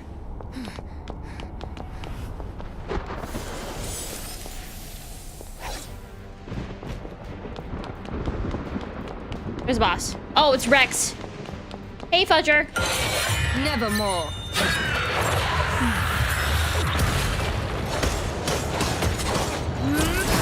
On my command, Chalky.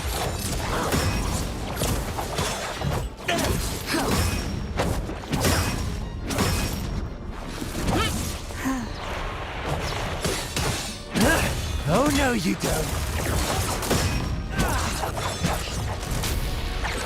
Distraction.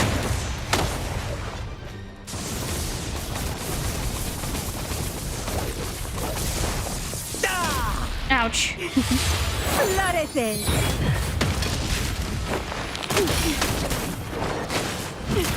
The closer to death, the brighter I bloom. Go and take a break. Commencing emergency surgery.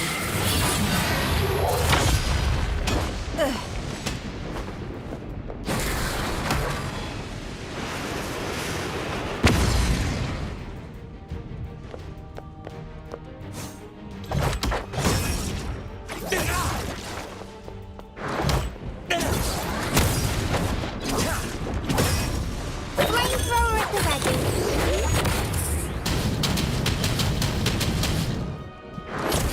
Radar attack!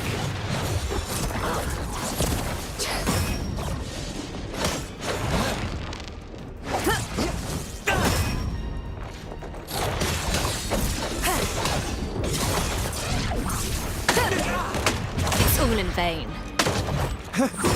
Yeah! Multiple charges!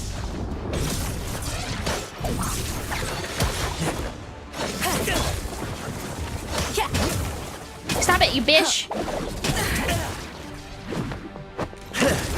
A waste. Time to wither.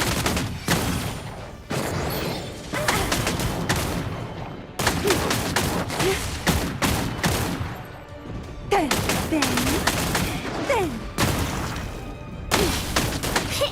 Here comes the fire. I'll take care of this. Reset the board. Goodbye.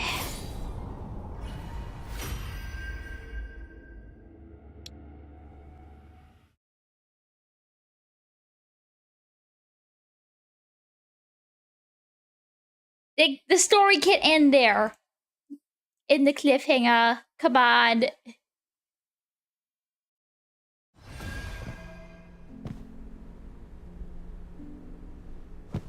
There has to be more. No, are you kidding me?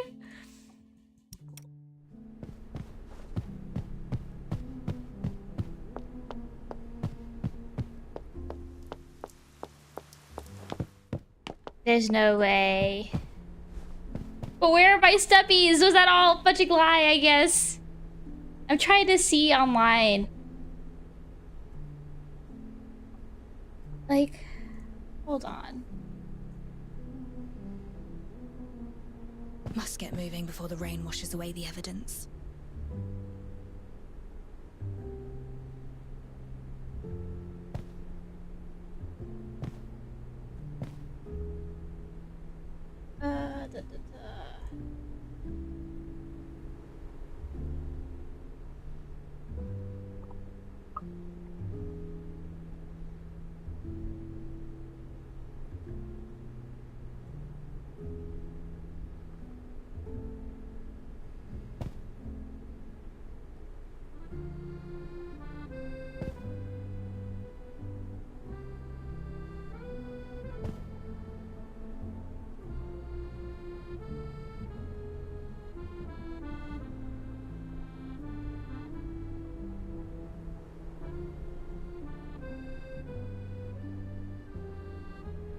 I don't know, do we have to do side quests or something?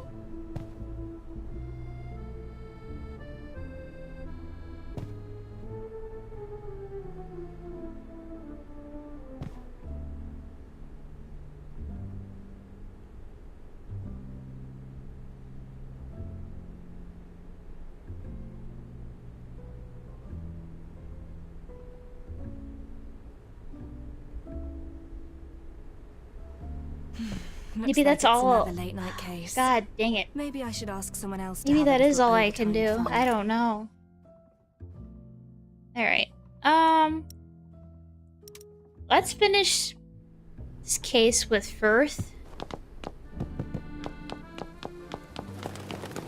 Damn, I'm kind of disappointed. I was looking forward to fighting Cinderella.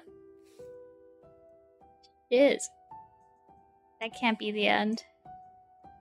Where was it go? Did I even...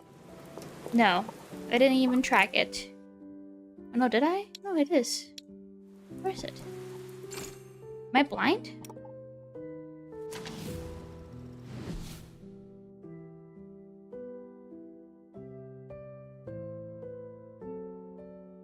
Here.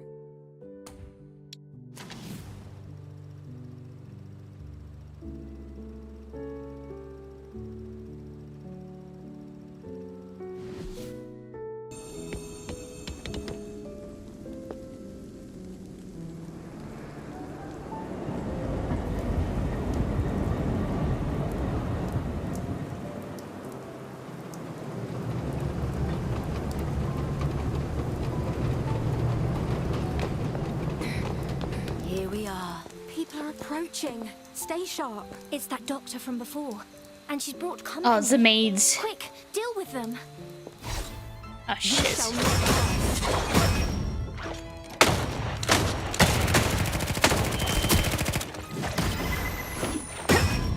It's all in vain. Poor little thing. Rain of piddles!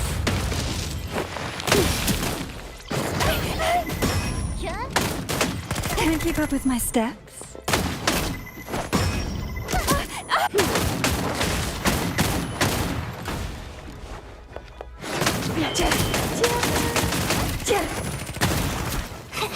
Burn it all down. Fueled up and fired up. Yes, more shield girl. You bish. I'm taking over. Prepare for surgery.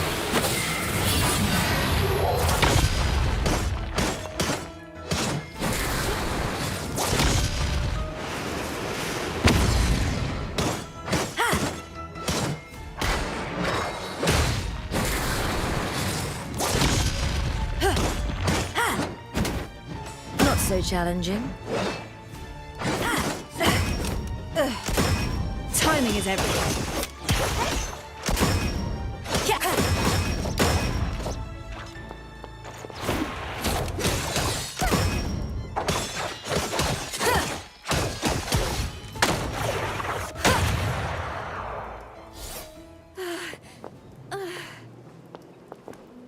Oh. Fugitive criminal. What the hell? Just ran past by me.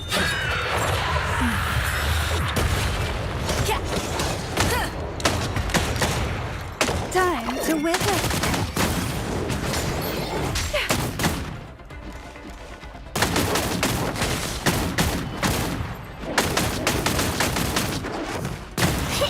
Here comes the fire.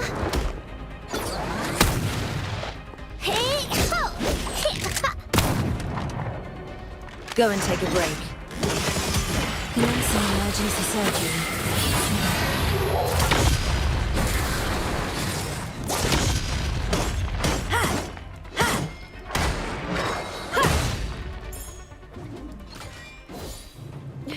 Okay, can we type the Meezie now? We are here to investigate. We mean you no harm. Well, we were only just stationed here ourselves. Orders are orders. Yes, as I recall, Miss rules dictate that a maid cannot go against that set. You have a Someone dangerous here? You had best seek a young master, you say? May I remind you that Miss... Oh, we may as well raise the case to the police. Those maids are naive to the bone, much like the one in your employ back at the detective's office. Be that as it may, you still terrified them with your teasing. Really, Wilbur was just sneaking up behind me.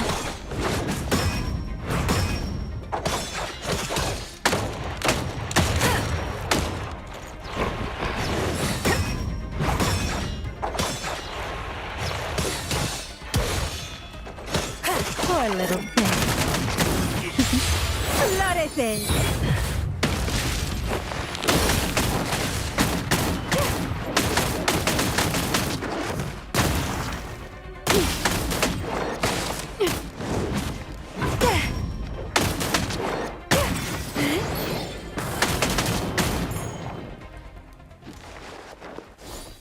Jesus, dude.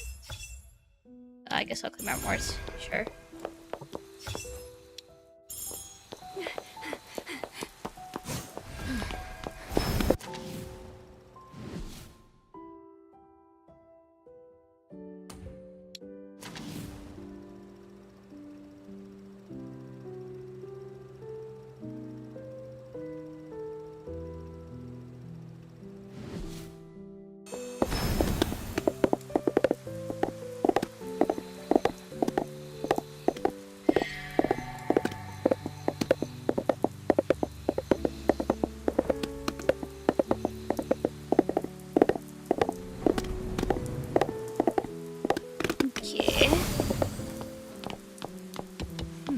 Things certainly seem busy in the station today. Good day. We're here to raise a case. We're a little busy today. You'll need to wait in line. Oh, I didn't realise it was you, Detective. Yes. I'll let my superior know at once. Just a moment. Thank you. A superior? Would that be Lauren? Oh, either Lauren or... Oh. Rex. I just hope it's Lauren and not him.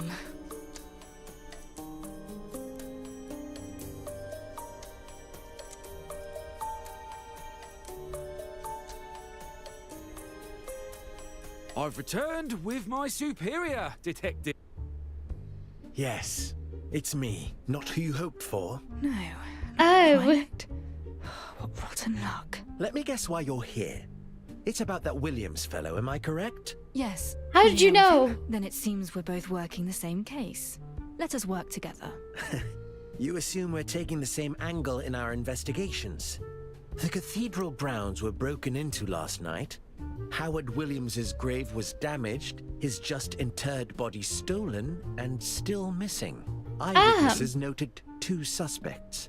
One, a brown-haired woman in a white coat.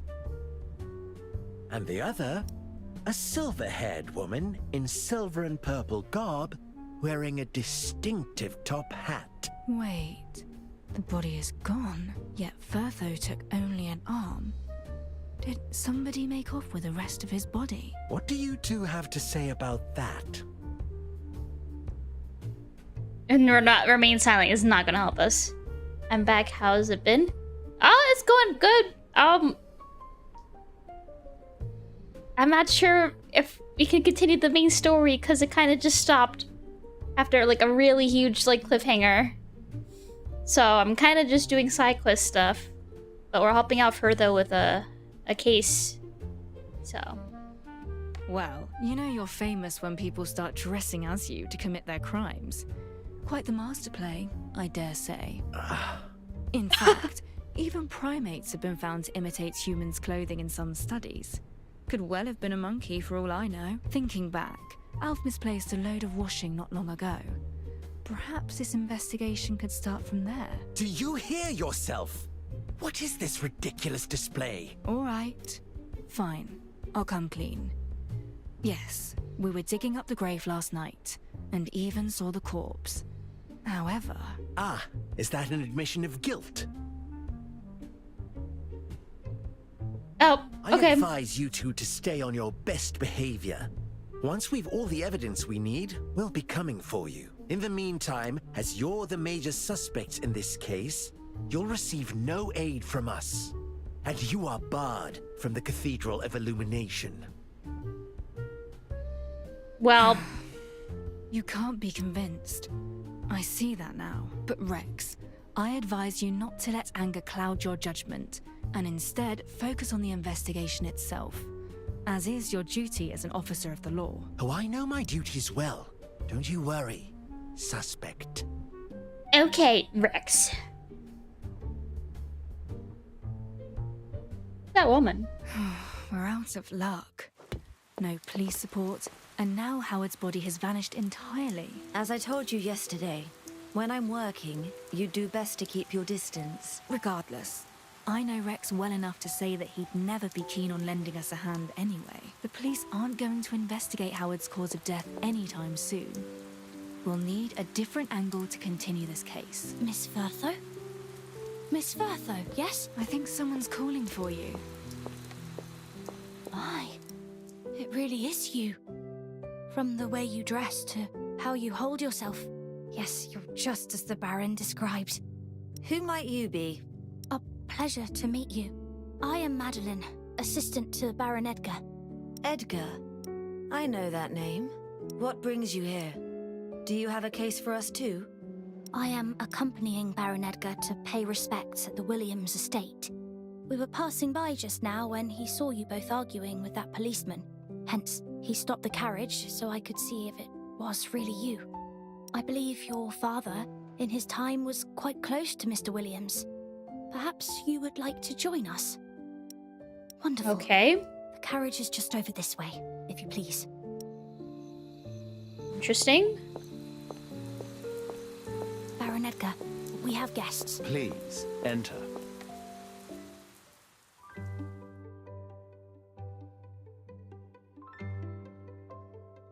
Oh, hello, sir. You look very handsome today. I knew it. You haven't changed a bit. I spied you from the constabulary doorway and knew it was you. Your somber disposition and that sweeping doctor's coat. In all these years, you haven't changed a bit, Ms. Mortis. I could say the same of you, Dr. Mortis. Edgar. Despite the years, you remain the picture of youth. Something that never ceased to intrigue my father. Mrs. Mortis? Miss Mortis. An interesting name. It's what they came to call me once my father revealed my secret autopsies. Those I conducted in my youth. I was somewhat reclusive and unsociable then. I barely spoke, preferring to hang back in the shadows, watching their discussions. When they termed me Miss Mortis, I voiced no objection, and so the name stuck. That policeman earlier, he seemed quite irate. What's the matter? Perhaps I can be of assistance. He's an old friend of Firtho's. I suppose we can tell him of our investigation thus far. Yet, we've no working theories on Williams's missing wound, nor the cathedral werewolf attack. We'd best keep those to ourselves for now.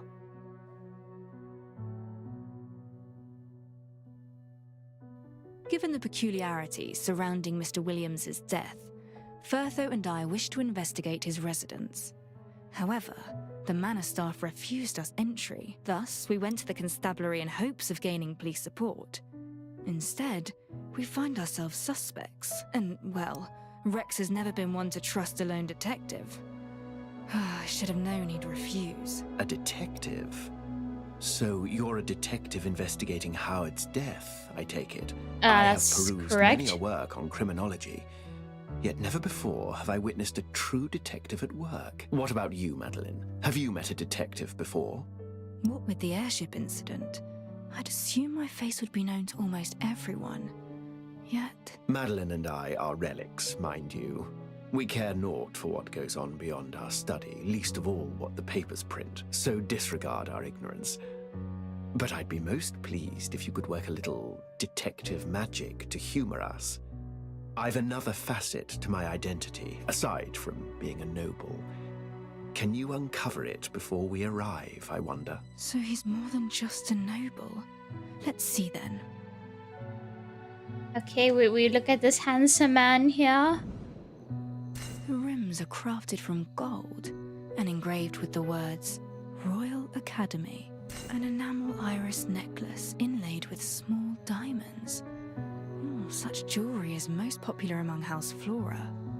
Also, whereas most Royal Academy members develop a slouch from their endless research sitting at desks, this gentleman sits straight. I believe I have it. Your second identity. You're a Royal Academy scholar. You almost hit the nail Damn. on the head. Impressive. I am a Royal Academy administrator. Oh, okay. And also a sponsor of emerging scholars who strike my interest. Both Howard Williams and... We have arrived, sir. You and your ability, if you wish to investigate... Oh, didn't mean to skip that. I'm sorry. shall. Nobody shall refuse you entry if I stand with you. Though admittedly, I may have little to do with the matter at hand. I burn with curiosity. Where will you take this talent of yours? What kind of truth shall you find?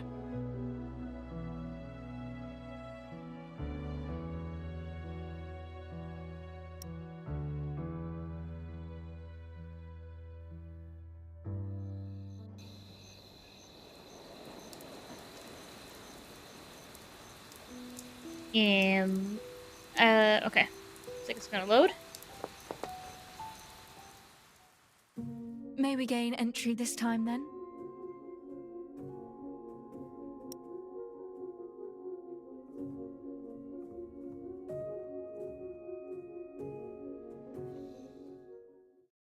Yeah, was the butler also a fudging combat maid too?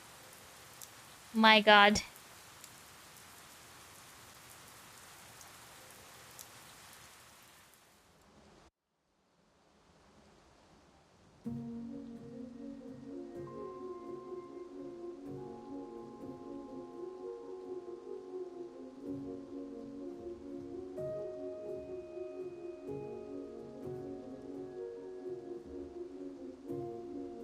Dust so thick you can smell it in the air.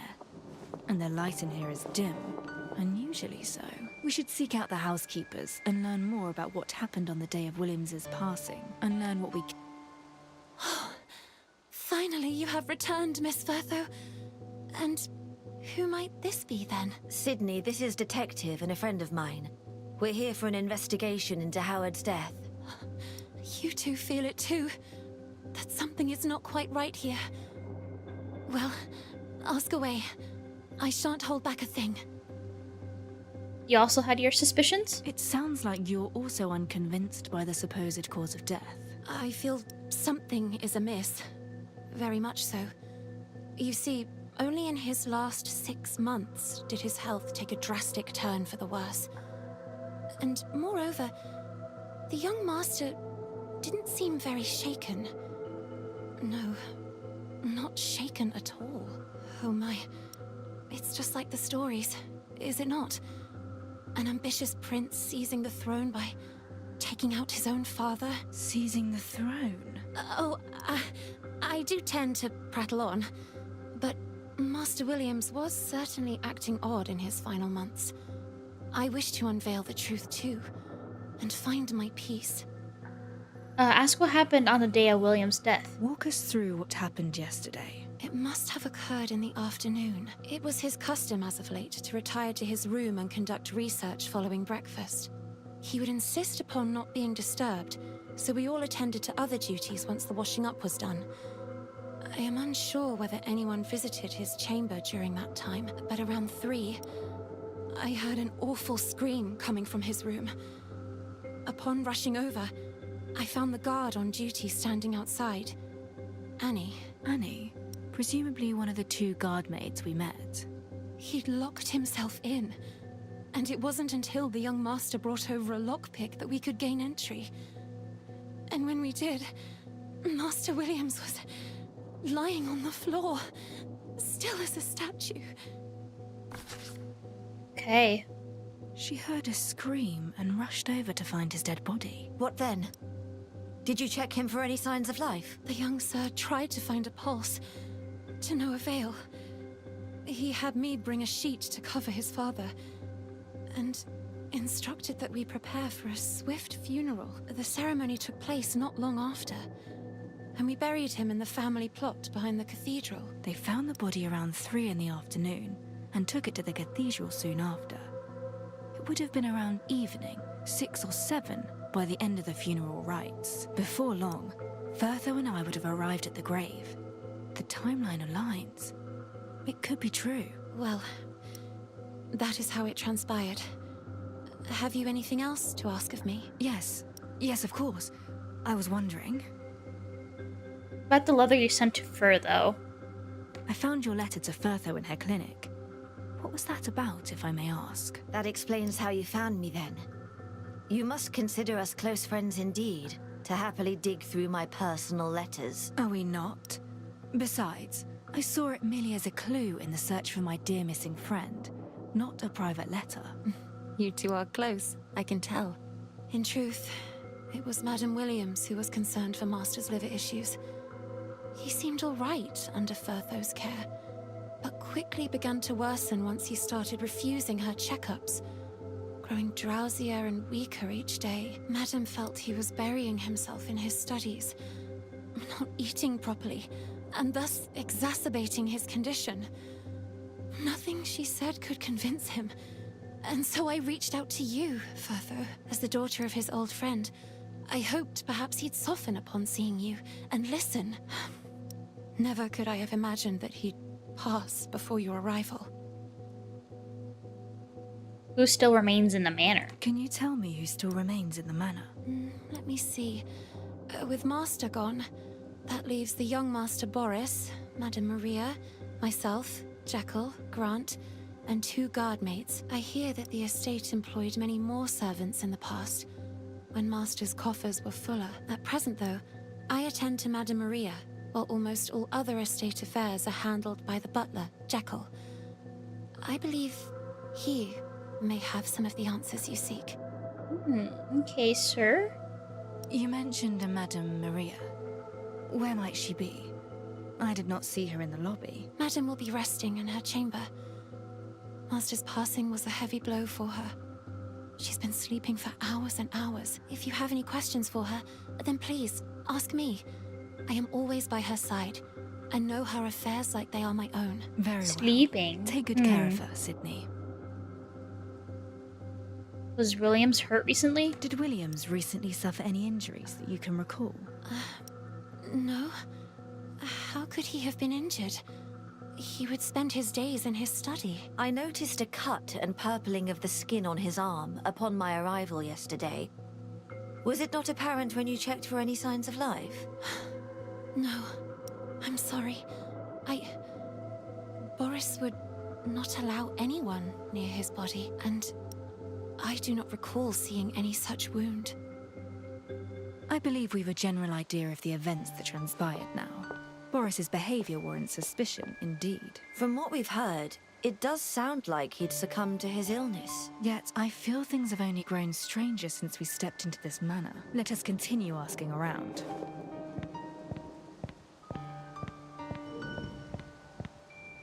The paintings on the walls strike me as somewhat tawdry. I recall as a child, when I visited with my father, he held an impressive collection of authentic art pieces. It would seem he sold the originals then, replacing them with cheaper reproductions. Interesting. This is worth asking the butler about. Okay. Are they running out of funds?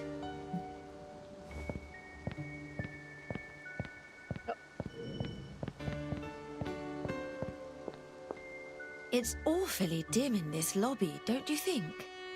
Yes, it struck me when we first entered. Has this always been the case? From what I remember of my childhood, no. I never thought so. Let us inquire of the butler. He's likely to know if there's any reason behind it.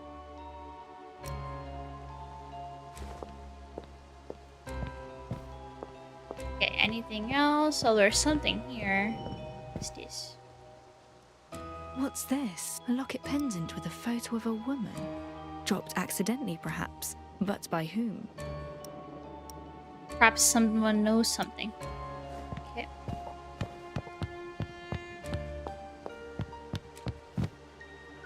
Hello there. I'm a detective. I'd say you look a little troubled. What's weighing on your mind? With the manor's master gone, so too has its source of income. I cannot help but fear for my job as a butler. My name is Jekyll. I spoke to the Baron moments ago, and he explained your situation. I will answer any questions as best as I can.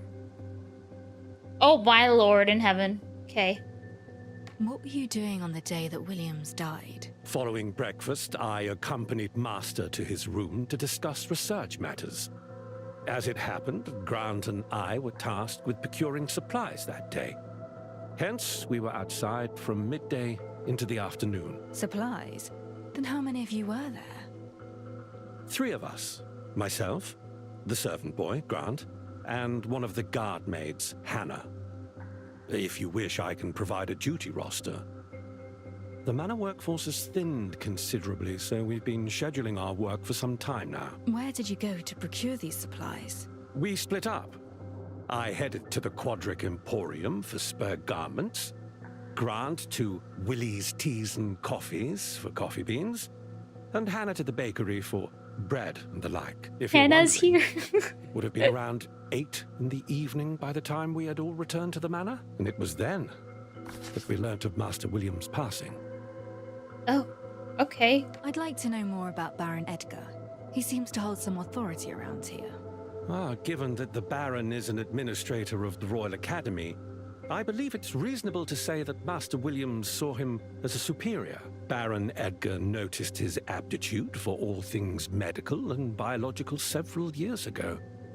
And ever since, Master has conducted research under his wing. Naturally, Edgar handled the funding for much of that research. In essence, Master could never have covered this manor's expenses were it not for Baron Edgar's favor. Perhaps I misunderstood, Jekyll.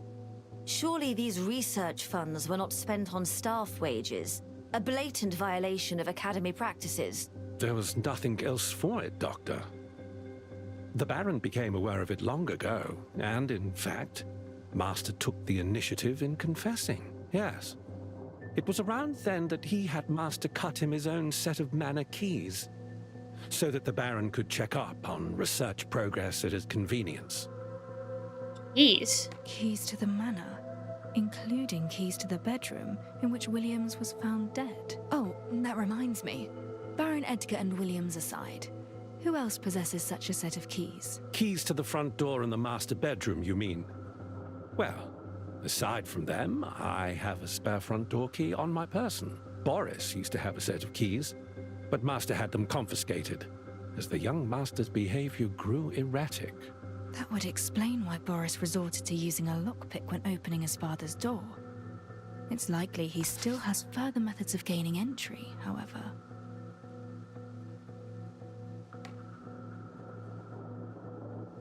The young man down the hall seems to have had a lot to drink. Is that Boris? Indeed it is, and I do apologize for the state he's in. He inherited neither his late father's erudition nor his mother's strength of character. Instead, he sank into drink and gambling upon coming of age. The Williams' fortune has been crumbling for some time, and we've him and his scoundrel friends to thank. The debts he accrues are bleeding this house dry. A change in his usual tone of voice. Jekyll is clearly irritated with the young man. I presume Boris's hobbies gave his father no end of grief. Precisely so. Both the master and the mistress have been left heartbroken in recent years. For they could not for the life of them talk sense into the boy. He frittered away his father's savings, the money from his sold-off art, and even Baron Edgar's funding. Yet Boris wanted more.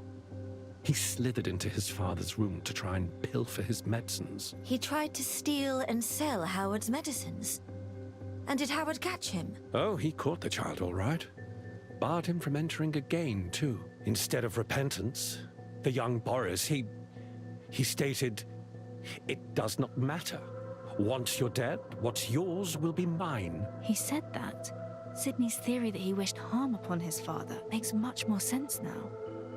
How ironic that a scholar of such wide renown would raise a son of such lowly character. Father would be just as astounded, I'm sure. Interesting. Did you notice any injuries upon Williams as of late? Yes. More specifically, upon his arms. Did you see anything?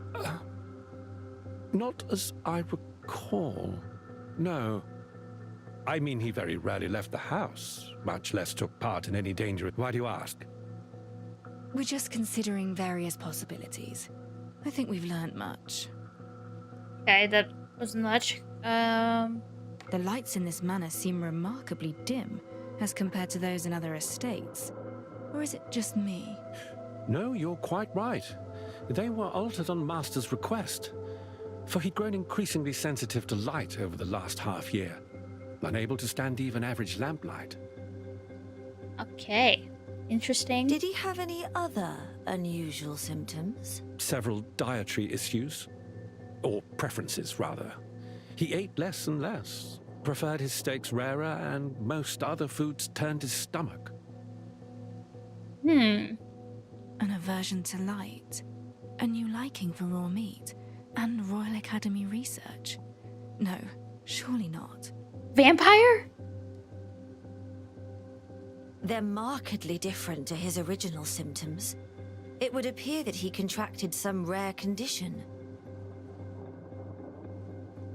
The paintings around the manor are a little unusual, are they not? What are you implying? I'll not hold my tongue. The paintings hung when I visited as a child were classics, priceless pieces, and now, hung in their place are poor copies. You've a keen eye. Yes. The manor's debts led Master and I to discuss how best to recoup a little money. That was our solution. That makes sense. Many academics struggle with financial burdens. You must find it quite difficult.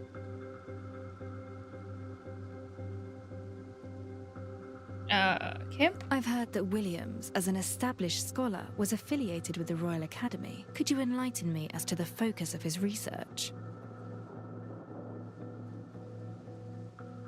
If it's not a good time, then don't worry about it. We can continue along a different line of investigation. It's just that the fruits of his research are the Academy's dominion. I cannot divulge them, I'm afraid. To do so would go against Boris's wishes also. You must forgive me. It's all right. You've already given us so much to work with. My thanks. We will return if we have any further questions for you. Alright, thanks, sir. Hey. The Royal Academy's glory and achievements suddenly bestowed upon you. I'm sure the Academy's honor weighed heavily on Williams's mind before he passed. Hey, Boris.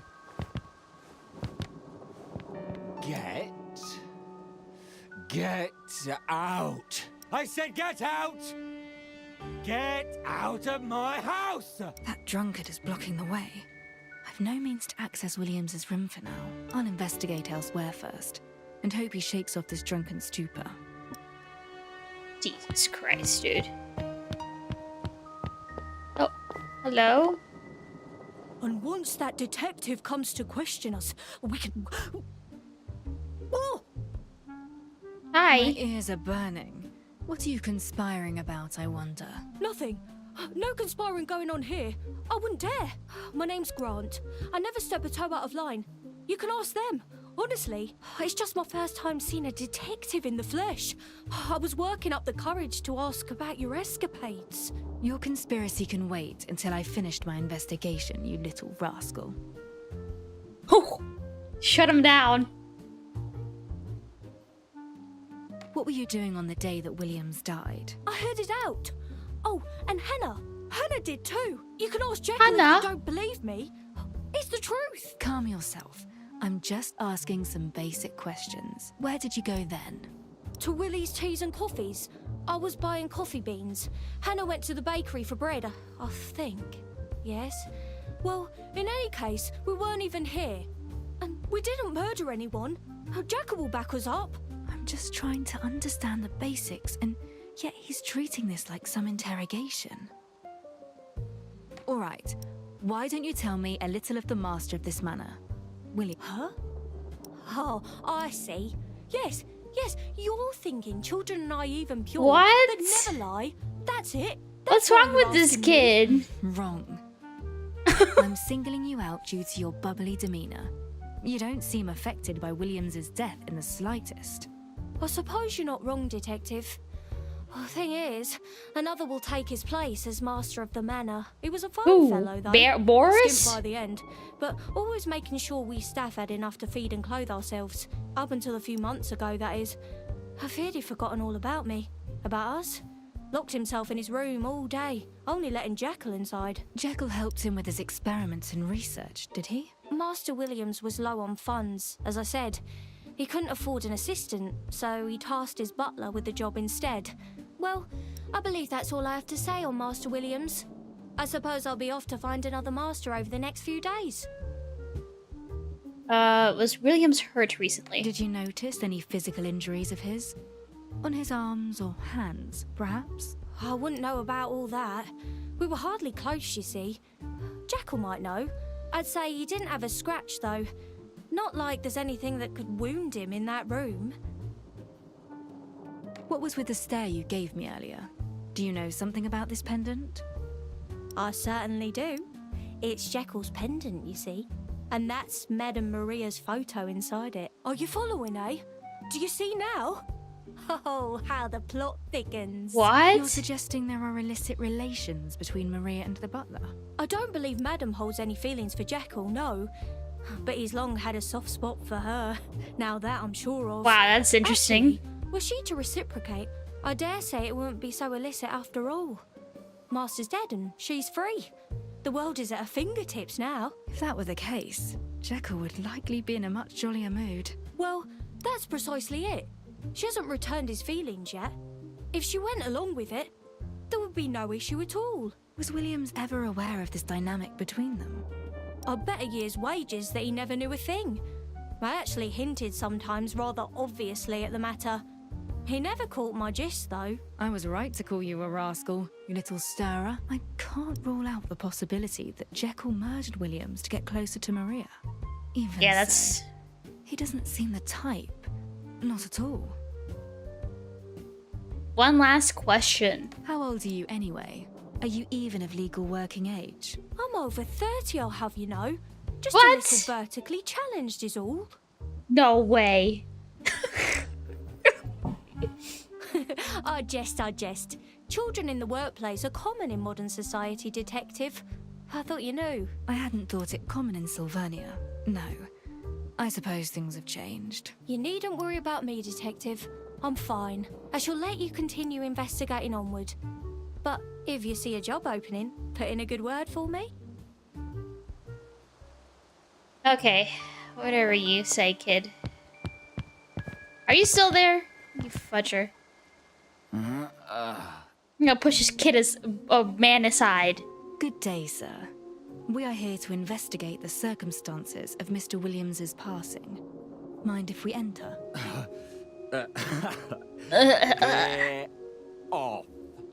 I'm not letting you in. Not letting you meddle with my family affairs. Bugger off now. Shove him. Push him. Up with you, Boris. And what do you want? My father's dead and gone. You've no power here anymore. It's all your fault. You're nothing. You What the As I said, I eagerly await your grand reveal, Detective. I won't let him stand in your way. The slap out of nowhere, dude. I'm sorry, dude. It cracked me up. Madeline and I have affairs to attend to. I'm afraid we can't join you for now. Investigate as best you can. Flex those deductive muscles. Don't miss a single detail. However, if you find yourself at a dead end, then seek me in the Sunday Lounge. Sunday Lounge. Very well. Baron Edgar. He's pulling out all the stops to aid me. A little unnervingly so. Sus? It's time I investigated the scene of the death. Oh shoot, sorry. The door sports an old-fashioned lock, which, once locked from within, requires a key to be opened from outside. Of course, Boris ended up procuring a lockpick from somewhere. That was how he gained access, and the body was found after all.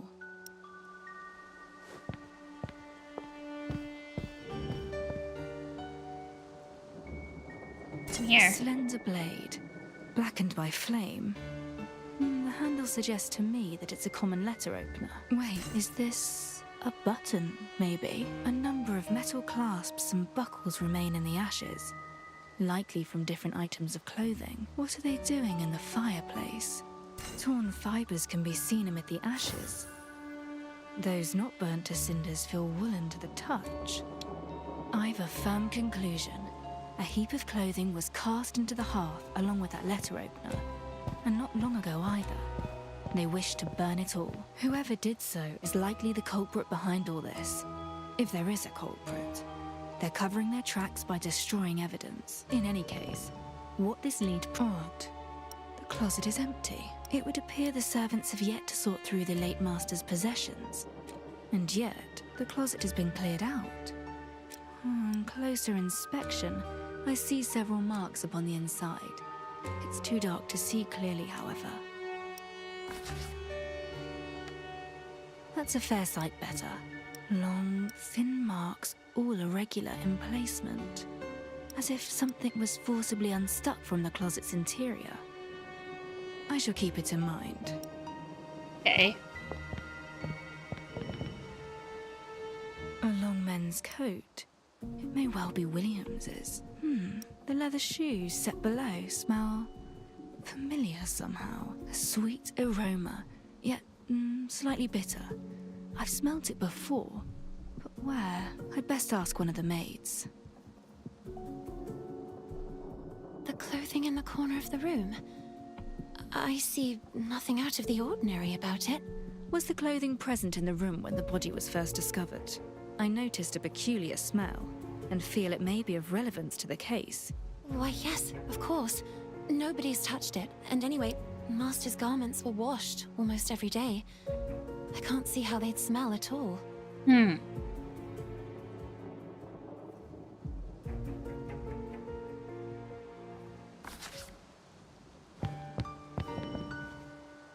area that Williams must have slept in, myriad items are stuffed beneath the bed, all coated in thick dust. It's unlikely anyone has been hiding here. A clear indentation runs between the mattress and frame. Perhaps Williams had shoved something in there. Whatever he may have stashed here, it's nowhere to be seen now.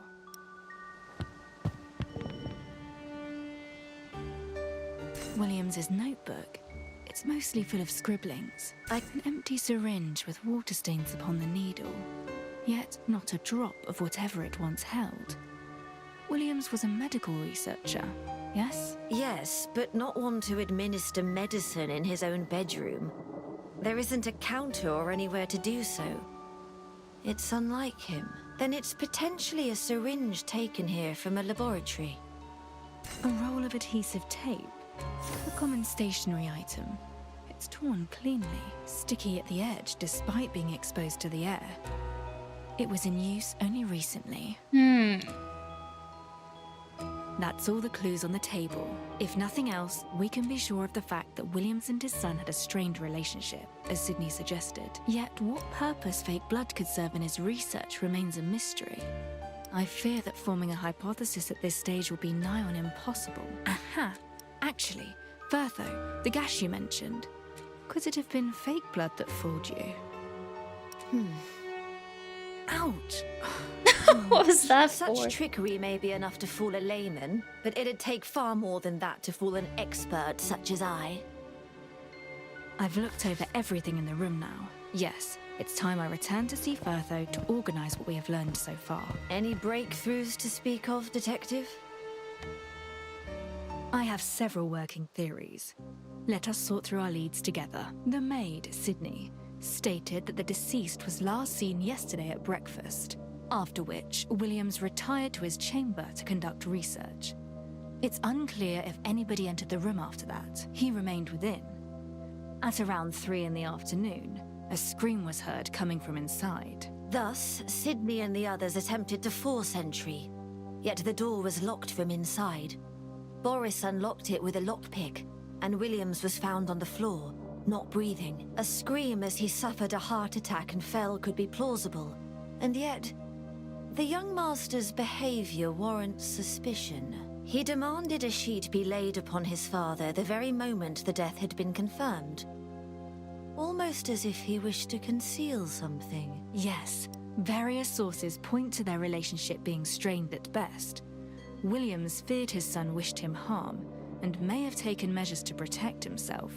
As for Williams's wound, although you saw it, the servants did not.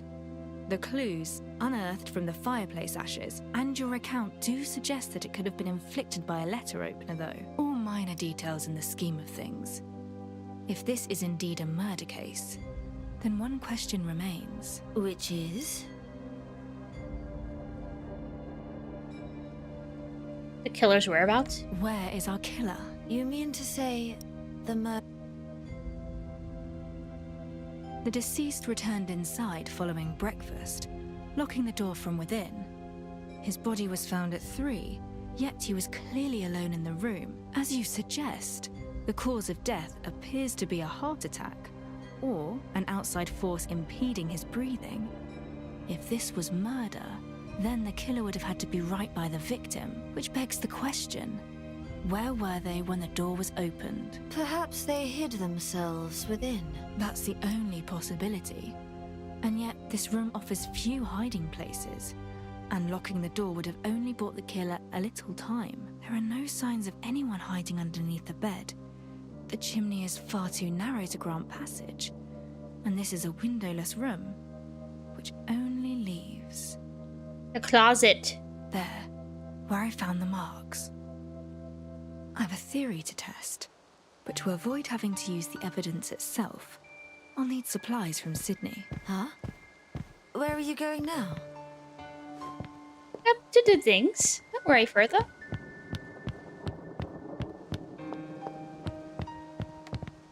I must test a theory. We'll need some tape, just like that set on the desk there. Ah, Master's stationery. He always kept extra in storage. I shall bring it right away. Thank you. Here we are. Now, I'll be needing an assistant, so to speak. Is Furtho my assistant? You're back. Where did you run off to? I went to get something. I don't wish to move the evidence in this room, so I acquired another roll of tape to test something out. Sydney has many spares. And what is this something you wish to test? How the killer escaped a locked room? I've been pondering that very question myself. It's a conundrum indeed. What if the killer never left, but instead concealed themselves somehow? You mean... I need you to help me test something. I've an idea that might answer all. To test it, I'll be needing your help. Certainly. Experiments are my passion, after all. What do you require of me? The tape you asked for, Detective.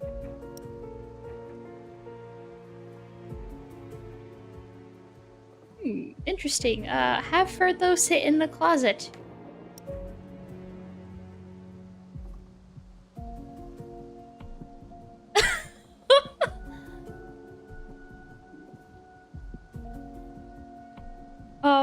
Wait.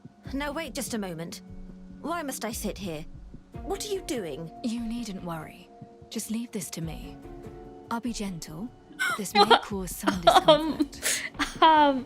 Adjust the position of Furtho's arms and back. Whoa.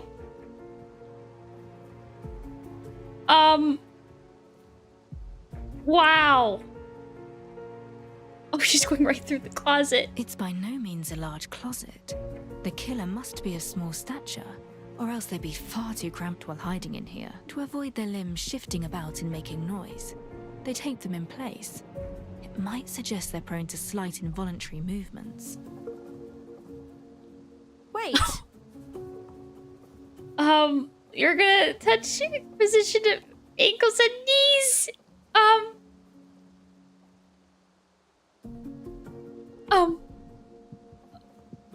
Oh! Oh! Whoa! Whoa! The marks that were left suggest the highest taping point was the ankle. Oh my god, the fan service in this scene are alone. Oh!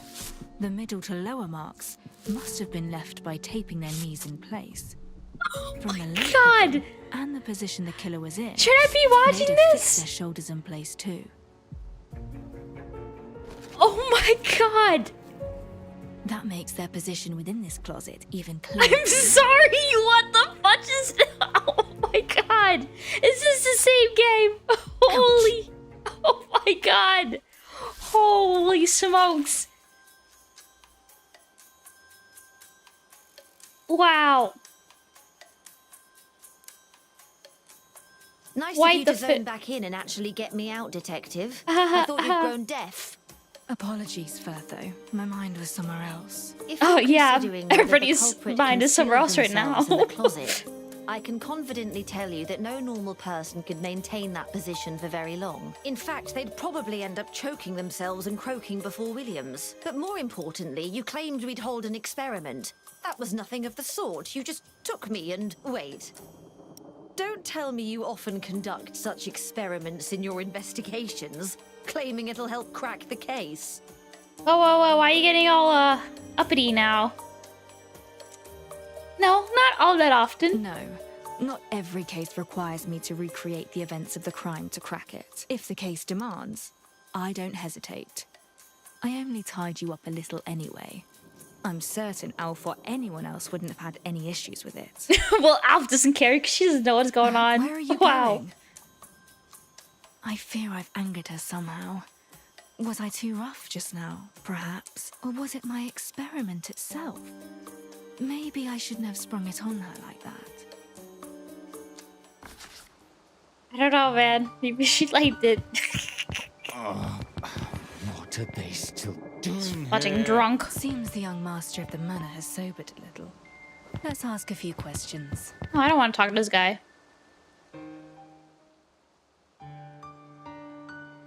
We meet again, young Master Boris. No reply. I'll have to prod him a little then.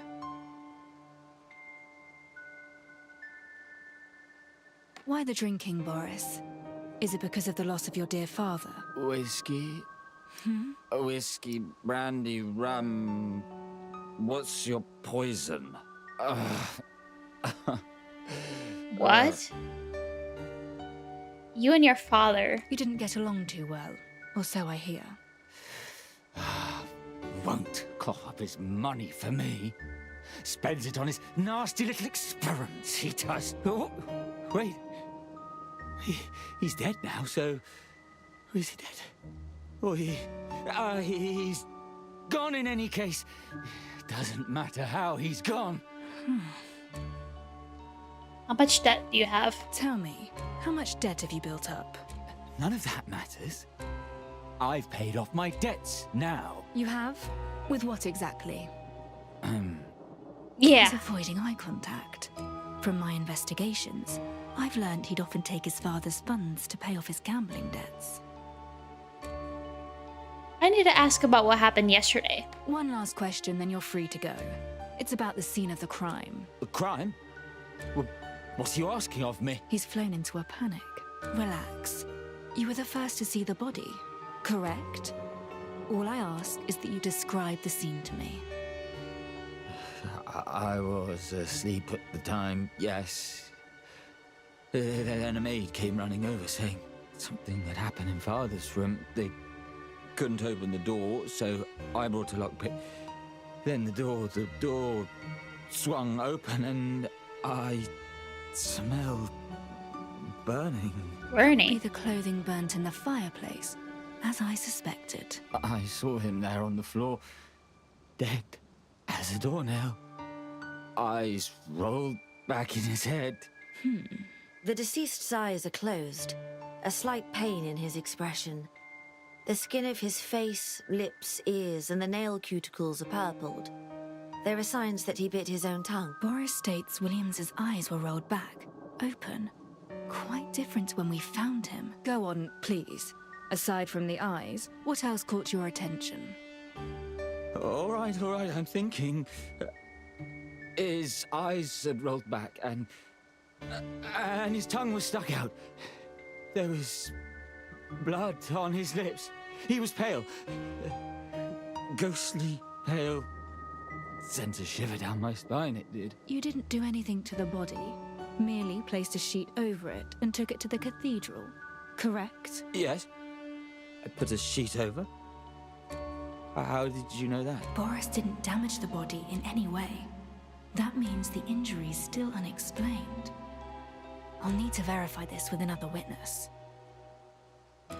No, okay, he just To flops avoid them down. tipping one another off, I'd better have Firtho start questioning the others, keeping them apart. Think back to when we first saw the body. Can you recall Williams's face? Of course. His eyes were closed, and he looked pained too. His face, lips, ears, and nail cuticles were a little purplish. What fine theory are you testing now, Detective? I spoke to the first person to discover Williams, his son, Boris, and he described the deceased's face quite differently. Once again, you're doubting the legitimacy of the corpse we disinterred. Well, let me repeat myself. I knew Williams, and I know that was definitely his body.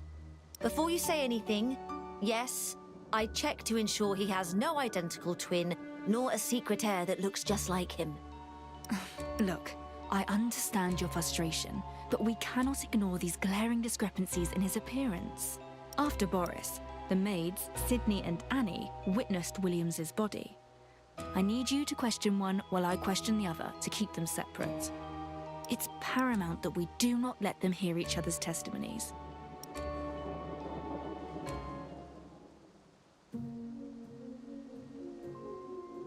Master's face. When I first saw his body. Frankly, it's something I've tried to make myself forget. Just describe the scene to me. Relax. Fine. If you insist, then I remember it. Yes. I remember it well. He was smiling. His eyes were screwed shut, lips pursed, the fear of death written across his face. That's what I saw. He looked afraid to die, with his eyes shut tight. Anything else? They all have something different about his face. Someone's lying. How can they have 3 different accounts? The most rational explanation is that, for reasons unknown, they're all lying, or that none of them saw the truth at all. This doesn't seem to be bothering you at all. Is that so? It's just that there's much to suspect in this case. And yet, I can't figure out how it all fits together. The vanishing wound, the killer's location, the witnesses' differing accounts, and Williams's expression. I've a theory in mind, but it's still missing a piece, I fear. Were my brother beside me now, would I still be stuck at this dead end, I wonder? Pull yourself together, Detective. What was it that fellow said? Find me in the Sunday lounge if you hit a dead end, or something. Oh, Baron or Edgar? Baron Edgar, the administrator from the Royal Academy. That's the one. Though an odd character, he seems to have access to reliable information. He must have something for us to work with if he's extended such an invitation. You're right. We should seek him out. We? Go yourself. I have matters of my own to attend to. Okay. Hey, you urged me to meet with him, then you abandoned me. My clinic has been closed for almost 2 days running. I can't keep my patients waiting now, can I? Moreover, you said yourself that Alf or anyone else would work as an assistant instead of me. I suppose I'm just that replaceable. Whoa, You've made whoa, it whoa. more than clear that I'm not providing much assistance anyway. Too busy to join me, it seems. Seems Vertho's a little too busy to join me. What could she mean with all that talk of being replaceable, though? He's jelly. No. I'm overthinking things because of this case. I needn't suspect Vertho. I'll just leave her to her affairs. I understand. Wait, oh, I'm suspecting her? No, I need no that's... assistant for this anyway. You're free I was to just leave. teasing her. I can't help but feel that Vertho's been acting rather peculiarly toward me today. She started acting up right after I untaped her and got her out of the closet. Actually, it was even before that. It's frustrating that we're still to crack this case. She'll come around once I figure out the murderer. Now, to go and have a chat with that Baron. Alright, back in the tape closet with you, Doctor. God. That whole scene was kind of crazy, though. Holy shiz.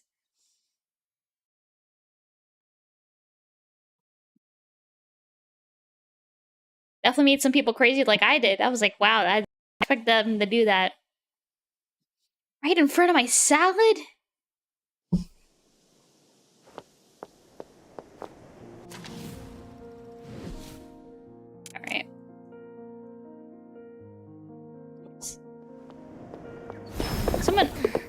werewolf nearby? Somebody? You.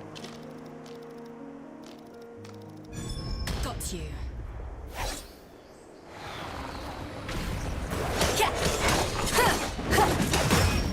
It's all in vain.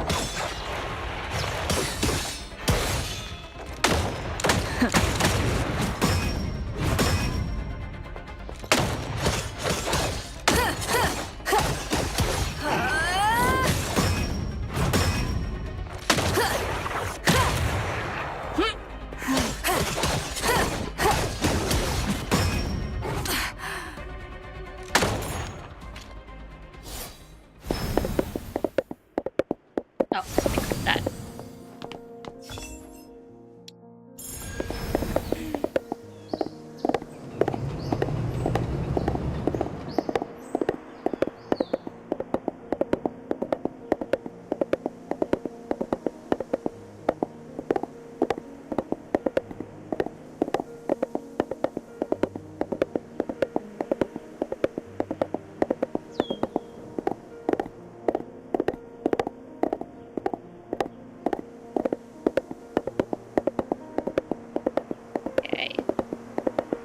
Sunday Lounge. Whenever I think of Sunday, I think of Sunday from Honkai Star Rail. It's funny.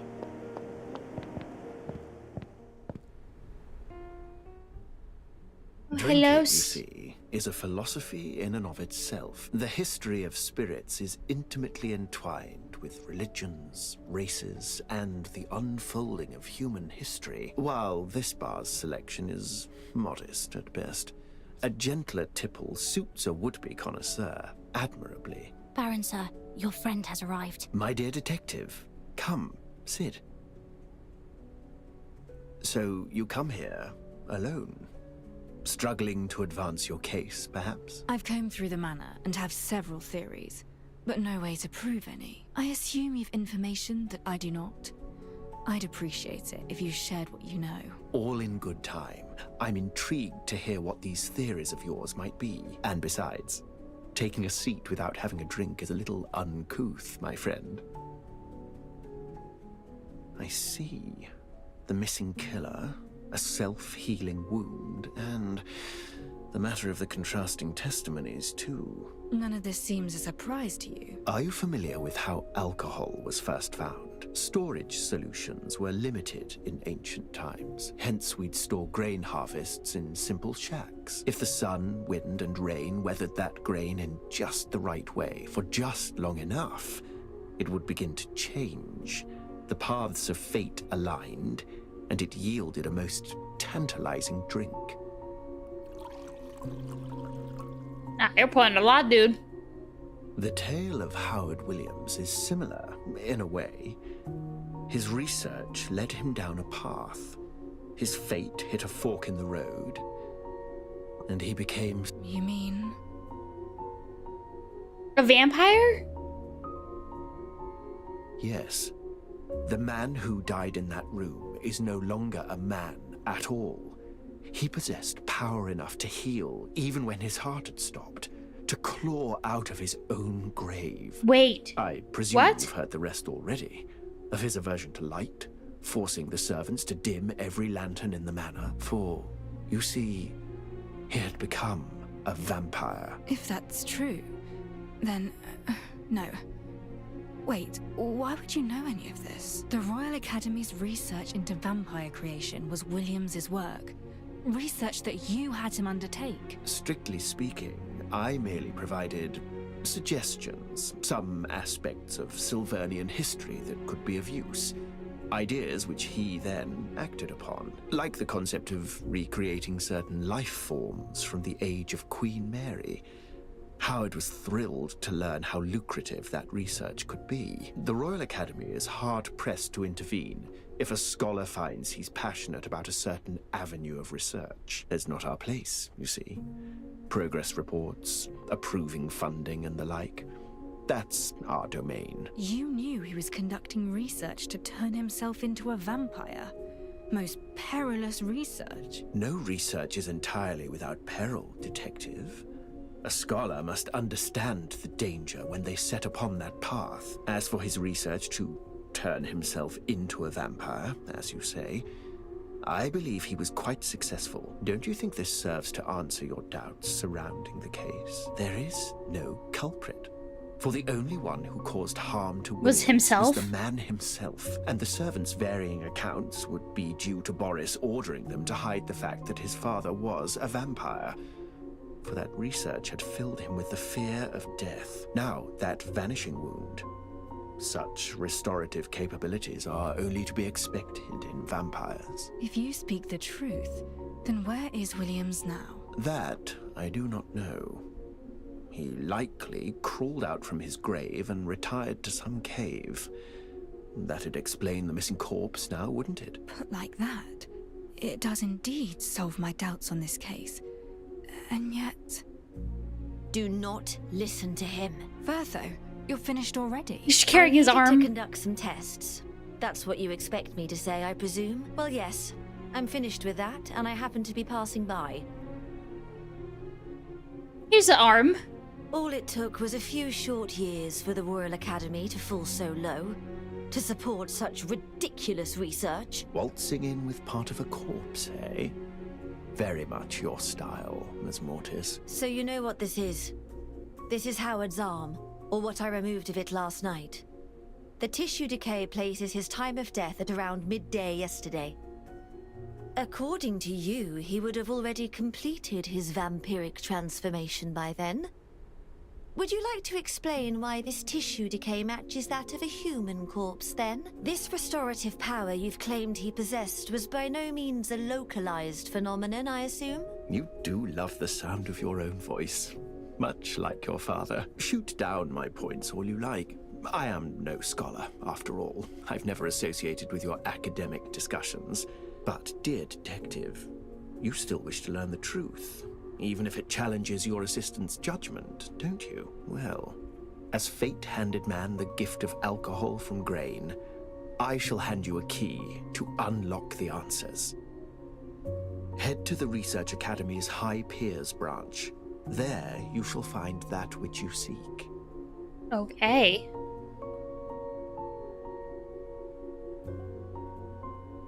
Wait. If Vertho's approximation of Williams's time of death is correct, that goes against Sydney's testimony. I must mull this over. Okay. Alright, the two witnesses' testimonies received both proved confliction. Sydney mentioned that they heard a scream from Williams's chamber at 3 in the afternoon. On opening the door, they found him dead. In their minds, that scream was Williams's dying cry.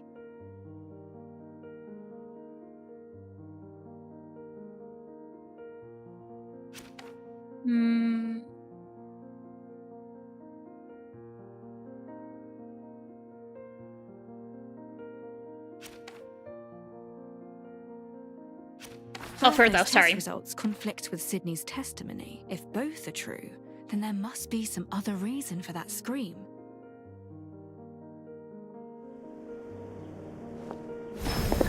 What's this? Academy. Oh, not too far.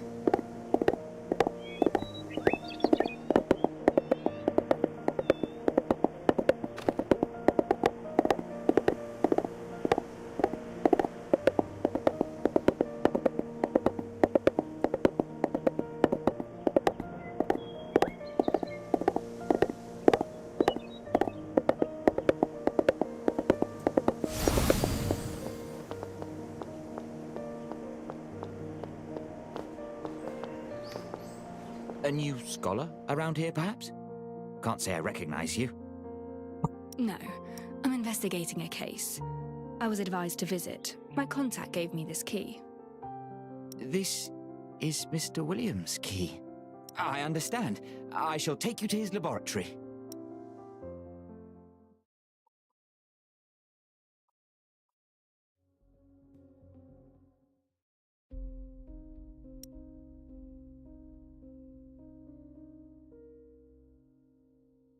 Very red in here. Whoa. What the hell? So, the Baron was telling the truth. Williams really was conducting vampire research. This is all that Mr. Williams left behind. Please, search through it as you wish.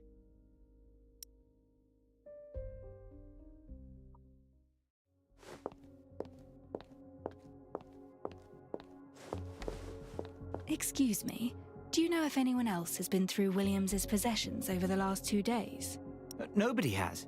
Academy administrators and Williams himself aside, none are permitted entry to this laboratory. Wouldn't Baron be also one of them as well? However, he moved numerous items out not so long ago. I recall they included a red and a yellow vial of something or another, and a mask. Had he ever explained what those liquids were? Oh yes, if memory serves, he said they were for self-protection and teaching a lesson. My thanks. For self-protection and teaching a lesson. Interesting.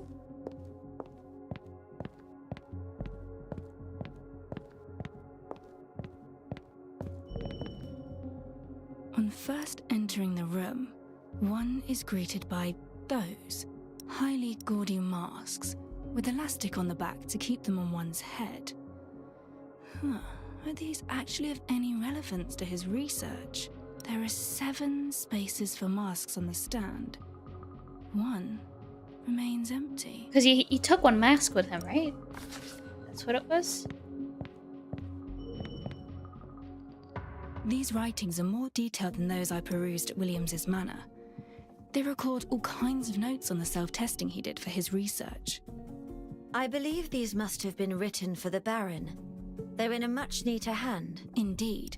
Interim research reports detailing the experiment's effects on his body, which do, to some extent, resemble various vampiric characteristics, such as improved restorative abilities, a paler complexion, increased light sensitivity, and on several occasions, even the vanishing of his very vital signs. No wonder Edgar came to believe that Williams was already a vampire. Do not rush to conclusions. A scholar transforming into a vampire? Without hard evidence, all we have that supports such a theory are scrawled notes. As for inducing a paler complexion and light sensitivity, well, any physician could achieve those results. Yes. Yes, you're quite right. That said, this does prove that Williams wished to show such results to the Baron. To have Edgar believe him capable of this transformation, some kind of ceremony is mentioned in later pages. The vampiric transformation rite. One must inject the serum into the subject's bloodstream, then cover their face in a mask. Once transformation is complete, this mask shall replace their facial muscle tissue and remain as the face of the vampire. Pop on a mask and inject a little serum and that's it. This gets more bizarre by the second. True, but why do you seem so eager to not do anything stupid, Firtho? Allow me to wrap my head around this vampire business first.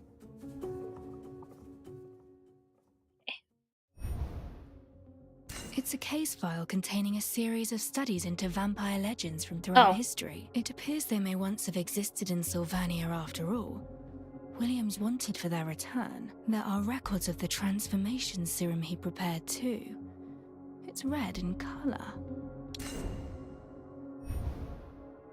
This appears to detail a certain kind of nerve agent, a yellowish solution formed of potent tetrodotoxin, alkaloids, and a medley of other materials, capable of suppressing one's vital signs for brief periods. A way to fake death, perhaps.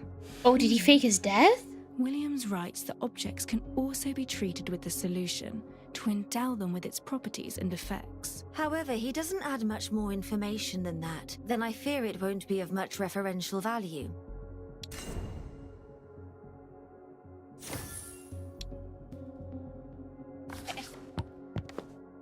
Various notes on alchemy and the 4 humours, along with speculation on the roots of vampirism.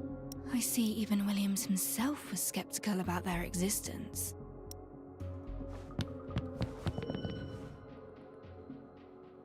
All kinds of reagents are stored across the test tube racks. The tubes. Without corresponding research notes, What they're used for remains unknown. 2 spaces are empty. Somebody must have removed them. A range of different reagents, of which 2 have been taken away. We'll need to figure out what those 2 are.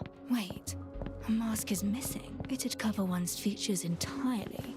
If the mask was at Williams's home yesterday, then that may be the answer to our conundrum. There's a bed here, likely where Williams would rest in between experiments. Scholars bury themselves in research, skipping meals, even sleeping in the lab. A most impressive thirst for knowledge. Okay. Alright, each witness gave a different account of the expression on...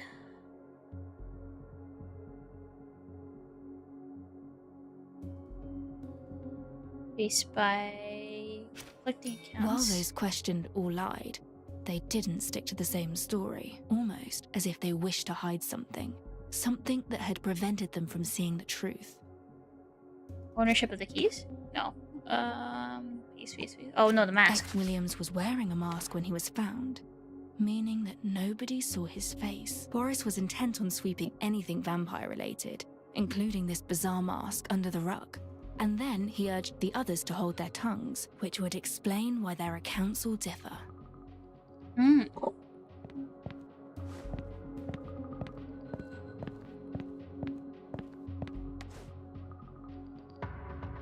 I know why the servants all lied to us. It's the mask. That mask's existence explains their differing stories. The Baron implied that Boris ordered the servant staff to keep the whole vampire business a secret. Williams was wearing the vampire mask when he died. Thus, each servant came up with a falsified account of his expression to hide that very fact. I've also several theories as to those concoctions he took with him. I cannot be certain until I learn just what they're used for, however. At present, it would seem that only the Baron's vampire theory can explain all of this. Williams became a vampire. Does that scare you, Detective? You've been doing it all day. A thought comes to you, then you stare into space. And not in the usual way, like when you're deducing details. I feel you're worried there's a chance it might just be true. And so that sharp mind of yours keeps filling your head with visions of vampires. I'm accepting it as a minute possibility, yes.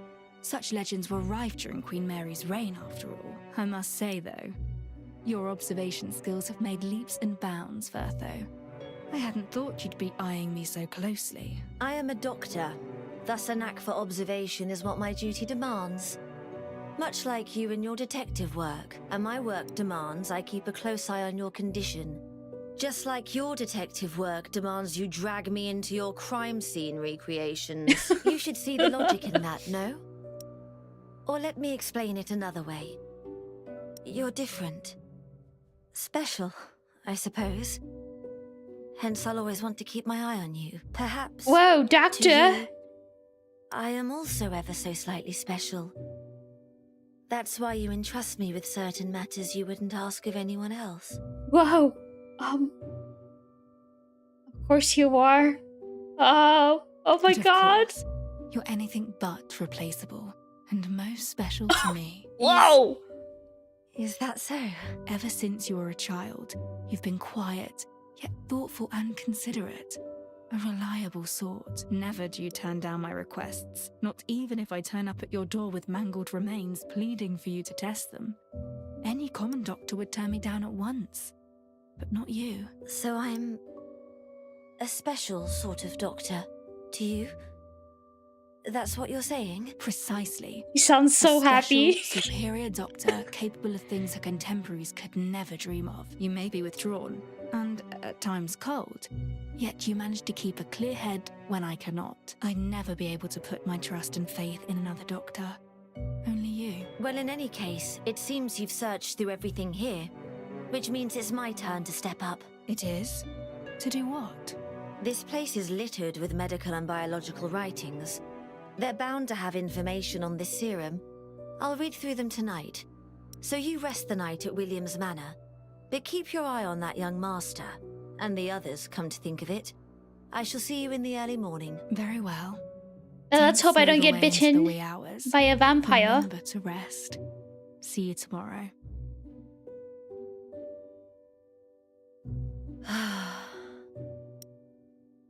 I'm the fool, really.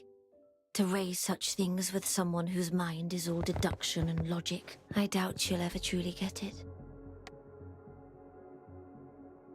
No matter how you may see me, as a doctor, a friend, just a woman with a case to crack, the way I think of you has never changed, Detective. To me, you're more special than any other, so I shall never disappoint you, no matter what. Yeah, Yan there? Hello?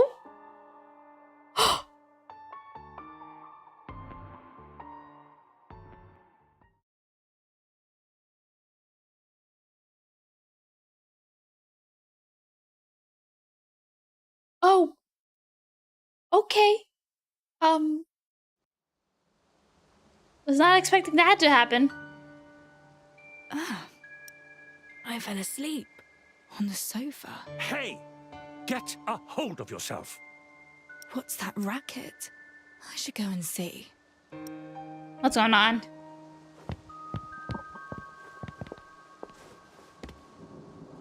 I urge you to be patient and wait, young Master Boris. Wait for what?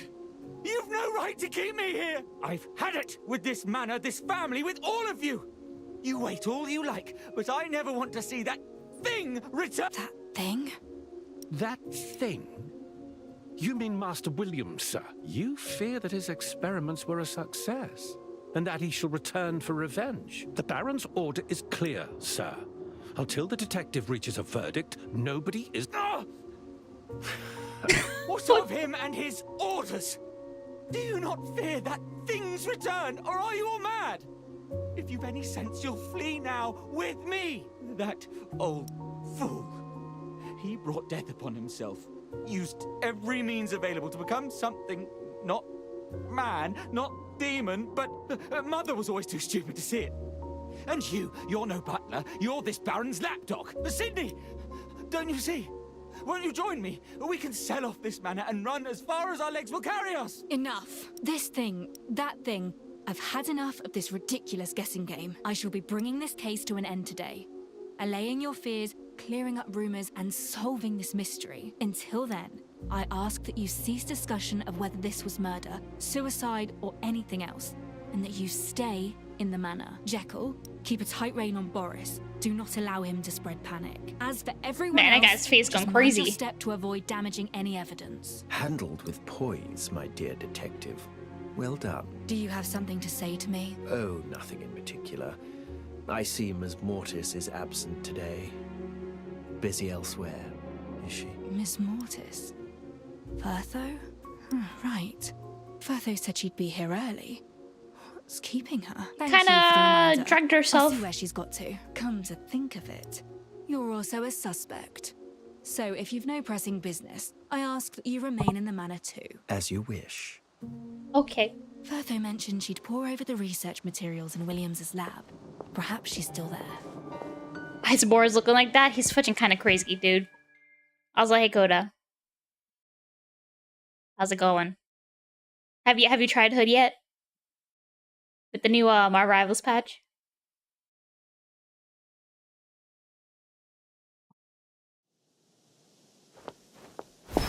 Oh, there's a wolf here again.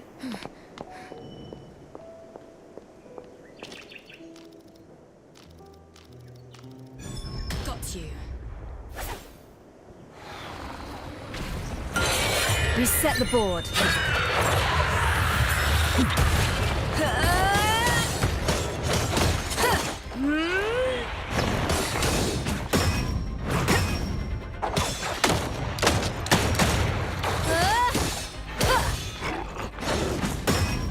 It's all in vain.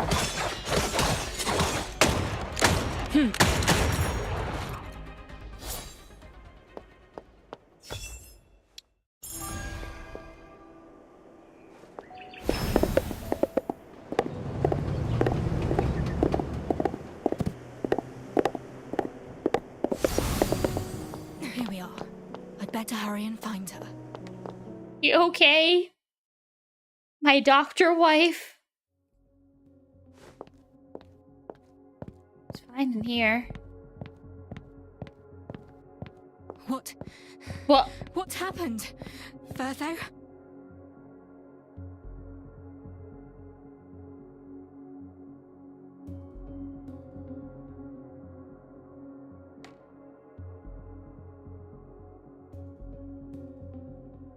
She's not breathing. No heartbeat. Don't tell me she took it. She's mimicking the signs of a vampire? Furtho's arm. There's a puncture as from a needle. The skin around it is bruised. Purplish. What's wrong with you? Furtho! Please, Furtho, wake up! Oh, shiz. Hello, jelly lover.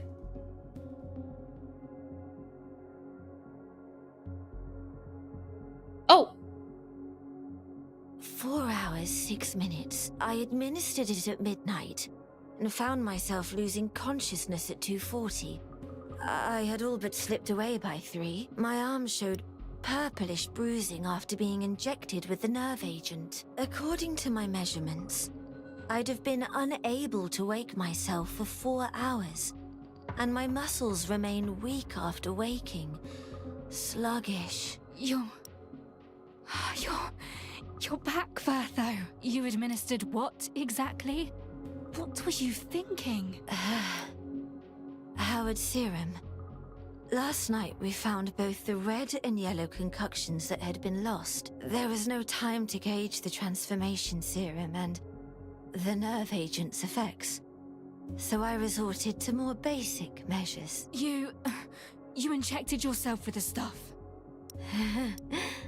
I even wore the mask. Yet, unfortunately, little happened. As for the nerve agent, its effects were as you saw just now.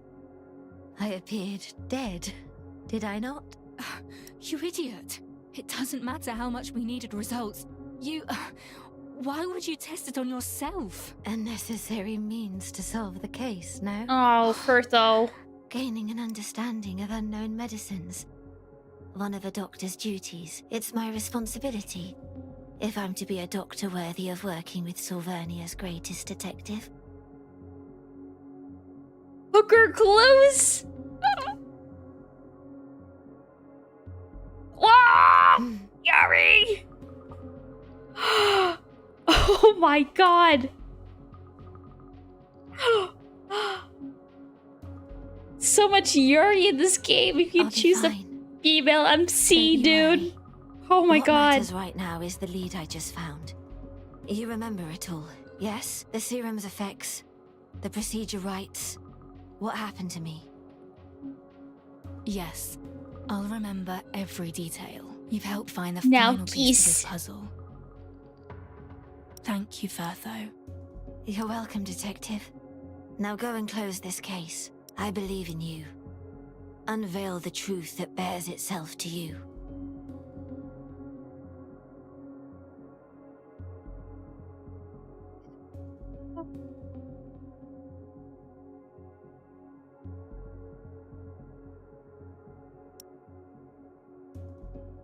That's a flashback. Don't tell me she's gonna die. Please, Furtho.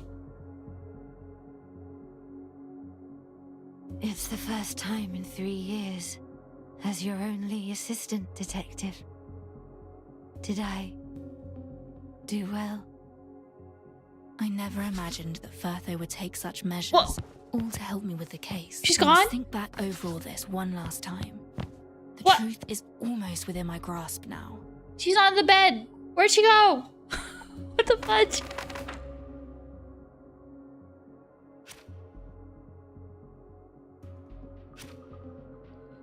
Howard recalled seeing purple bruising on his corpse, yet these...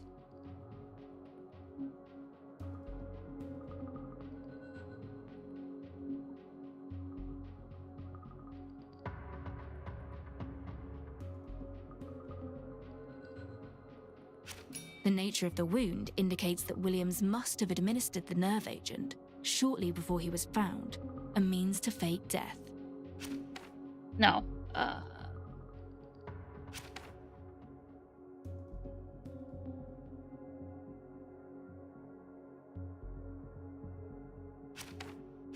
As Firtho's testing proved, the nerve agent can send one into a death-like state with no breathing nor pulse. Through injecting it and wearing a mask, one could appear as Williams's corpse. That explains much. But the body carried out of the manor that night was not another suspicious element of this case. The locked room, the light of my previous...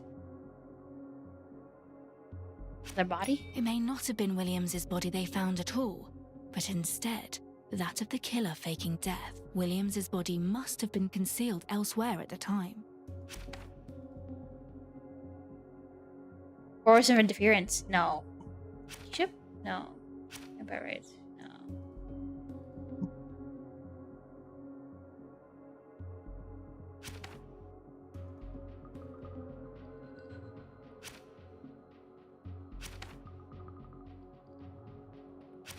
It's all oh, the closet. Duh. An escape from a locked room, a rising from one's grave. It's all so simple. Now I can sort through the remaining leads, iron out any doubts, and identify the killer. Alright. The killer faked their own death to escape. What did they do in those 3 hours? They cleared out the closet, removing all clothes from Williams's letter opener, throwing them in the fire, a means to make space enough to hide his body and burn away bloodstained evidence from the letter opener. Once the nerve agent was about to take hold, the killer screamed out. The shrill sound drew attention, and when the others arrived, they found a corpse there on the floor. You syringe? The killer injected themselves with nerve agent and washed away any traces from the syringe, an attempt to cover their tracks so that nobody would know what kind of concoction had been injected. Oh wait, there's more. Crap, on the bottom. Shiz. And yet the real body was returned to the cemetery by Boris's interference? No.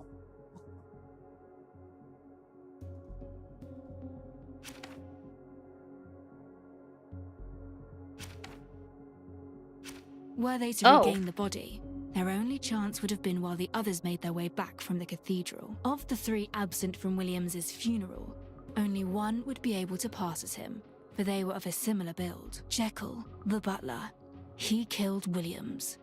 No way! Really?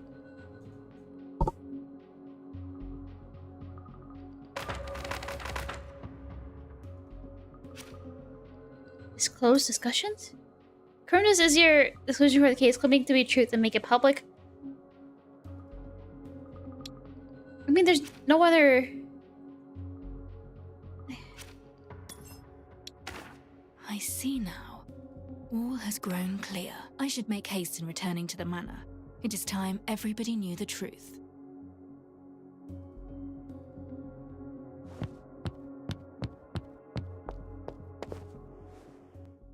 But they said in this quest, there's like, I think they said that there's multiple endings. So. But how would that work? If you make different deductions or something?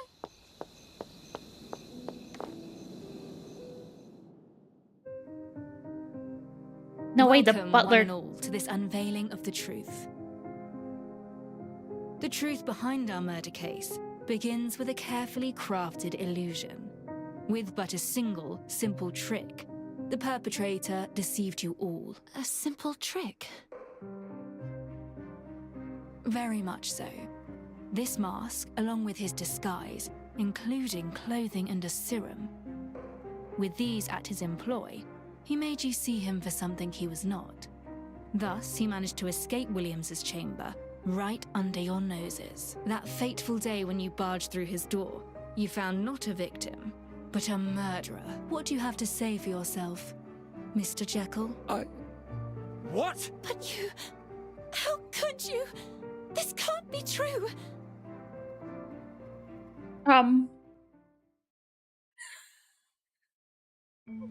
So this is insane.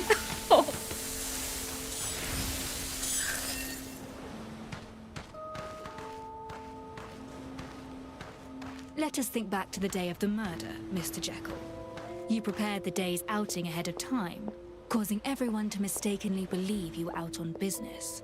You then headed to the deceased's bedroom following breakfast and discussed research with Williams as per usual. Williams then locked the door from the inside, keeping your presence secret. Oh, can I? Okay. He then took a nap around noon, as is his custom. You then thrust a pillow over his face and struck. And yet, you had missed a vital detail. Williams had long since realized that Boris wished him harm, and so he had hidden within the mattress a letter opener. Williams drew it out during the scuffle and thrust it into your arm. The wound, given the substances upon the blade, soon turned a bluish purple. What say you to this, Jekyll? Your deduction is flawless.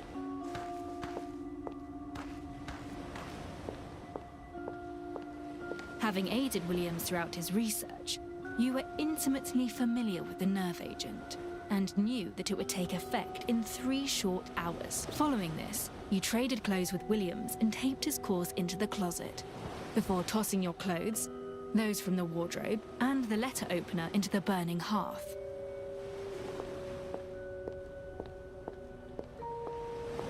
And sometime around 3 o'clock, you donned his mask and let out the shriek that attracted everyone's attention. A daring plan, fueled by your knowledge of Boris's fear of his father and of vampires. Naturally, Boris ordered everyone to keep quiet about the mask, whereupon they carried you away from the scene, finalizing your escape.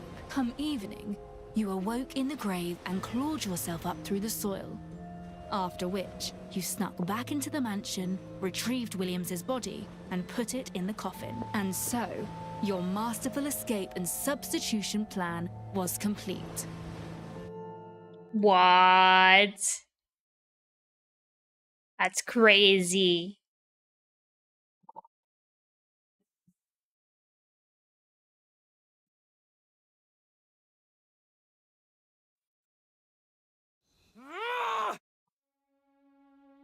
Jekyll, you bastard! Quite the wonderful escapade you paint, Detective. But say it is true. Why would I be the one to carry it out? You fit the bill better than any other. Sydney's testified that the manor was all but empty when the corpse was taken to the cathedral. Only someone who wouldn't raise suspicions, and who wasn't at the manor at the time, could disguise himself as the corpse. Ergo, one of the 3 out on business. Among which, Grant is a child, and the maids are incapable of such a disguise. Only you resemble Williams in height and build. A well-crafted deduction indeed. But what of the evidence, my dear detective? As Firtho recalls, the wound Williams left behind was quite deep indeed, and it is highly unlikely it is fully healed, Jekyll. Though you may have concealed it with cosmetics, roll up your sleeve, if you would, and rub away what you've used to keep the injury hidden. Moment of truth. I admit, your recounting of the events is entirely correct. No, almost entirely correct. That serum, I did not inject it willingly. The master, he had soaked the blade in it. When I began feeling its effects taking hold of me, I realized that I had only one choice, one path.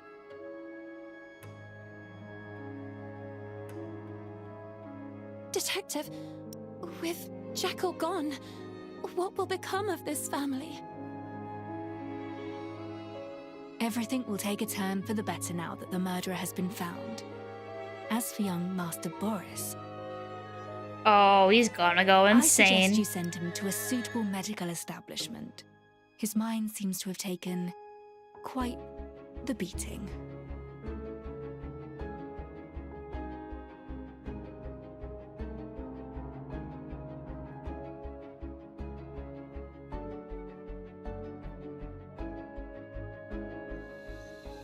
Wow. Following the death of this, that I can't read that far. Wait, detective reads newspapers and the reports of the deaths of Boris and Madame Maria. Young Master Boris had died in a sanatorium while Madame Maria set herself alight in her mansion. The detective realizing... Wait. But this cannot be. Jekyll was the perpetrator, and he had already handed himself in. Could I have missed some detail, perhaps? Master, you mustn't blame yourself. Alf has brought a chocolate cake. This scent, this aroma, why does it feel so familiar?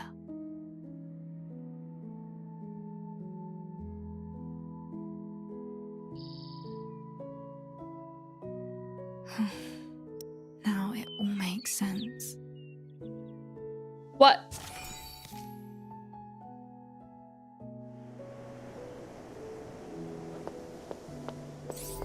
Can we go back? What the?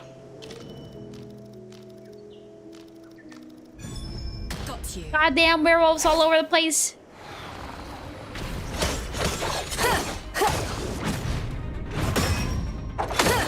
Distraction.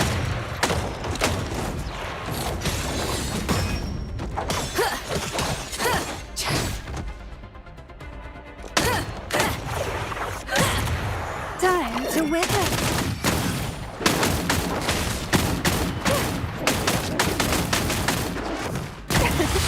Rain of petals. Your role ends here.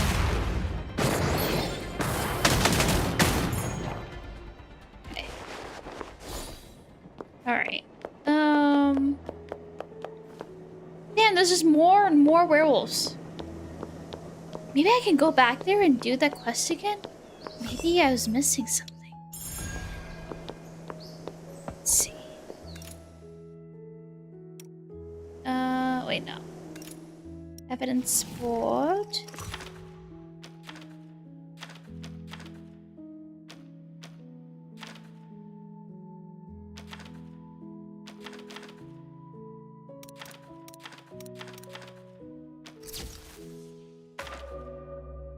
Let's see.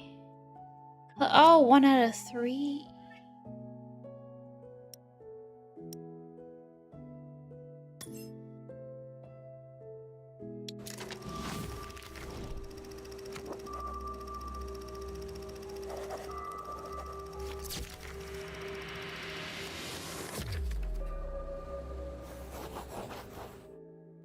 Rejecting existing theories brings us one step closer to the truth. Okay.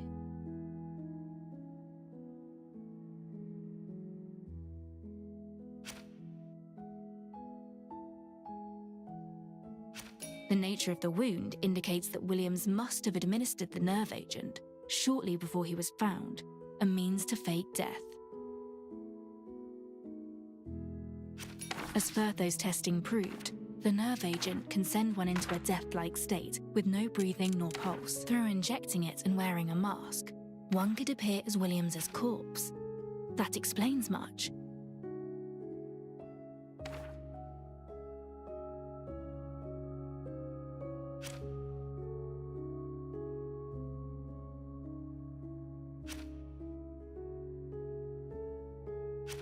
It may not have been Williams's body they found at all, but instead, that of the killer faking death. Williams's body must have been concealed elsewhere at the time.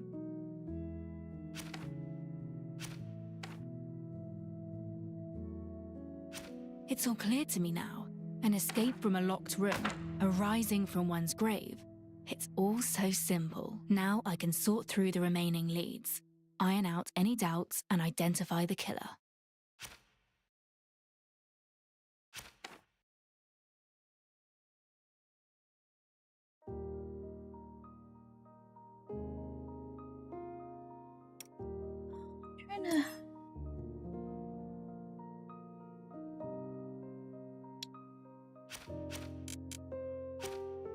Because I can't change this, right?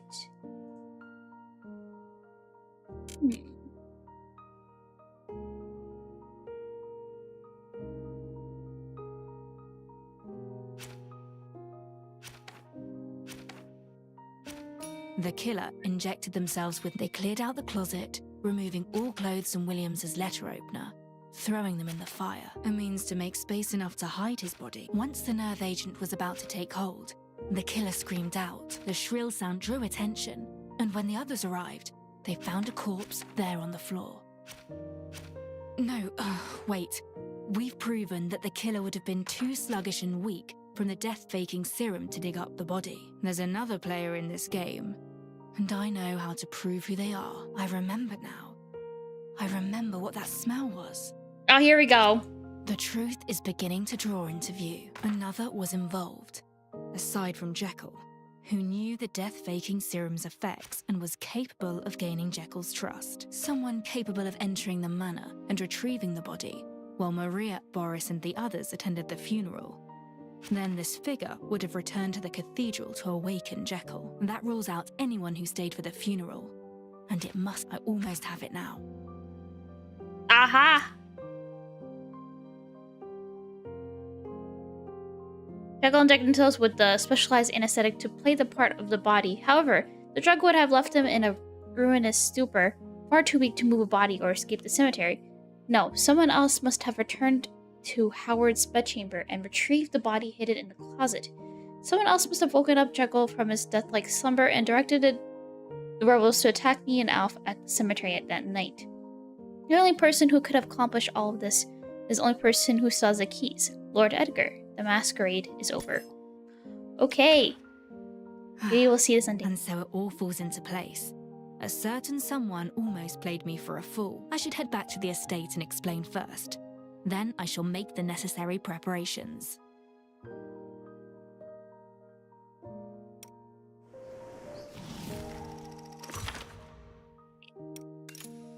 Okay, there we go. Go.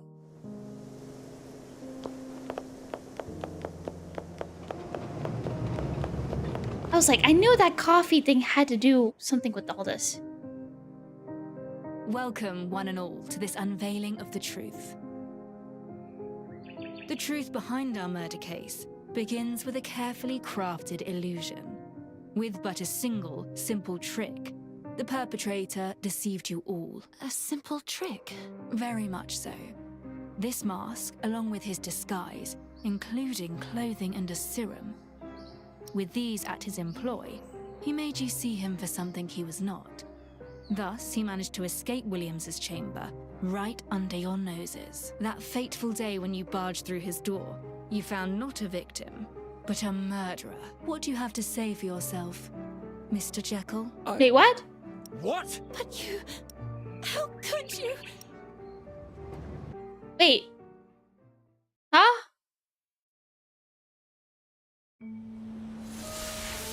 What? Wait.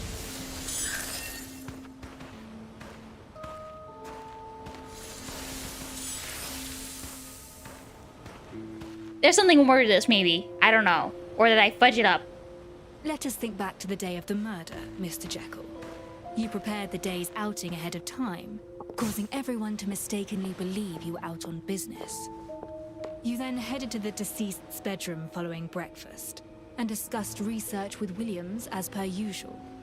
Williams then locked the door from the inside, keeping your presence secret. He then took a nap around noon, as is his custom. You then thrust a pillow over his face and struck. And yet, you had missed a vital detail. Williams had long since realized that Boris wished him harm, and so he had hidden within the mattress a letter opener. Williams drew it out during the scuffle and thrust it into your arm. The wound, given the substances upon the blade, soon turned a bluish purple. What say you to this, Jekyll? Your deduction is flawless. Having aided Williams throughout his research, you were intimately familiar with the nerve agent and knew that it would take effect in 3 short hours. Following this, you traded clothes with Williams and taped his course into the closet, before tossing your clothes, those from the wardrobe, and the letter opener into the burning hearth.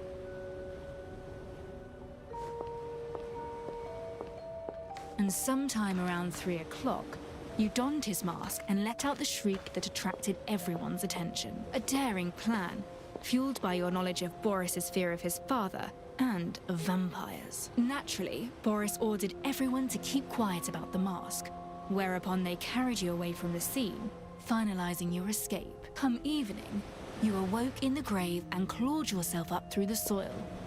After which, you snuck back into the mansion, retrieved Williams's body, and put it in the coffin. And so, your masterful escape and substitution plan was complete. Wait, this is just how it was before. What's going on? Is there going to be added more into the cutscene? There has to be.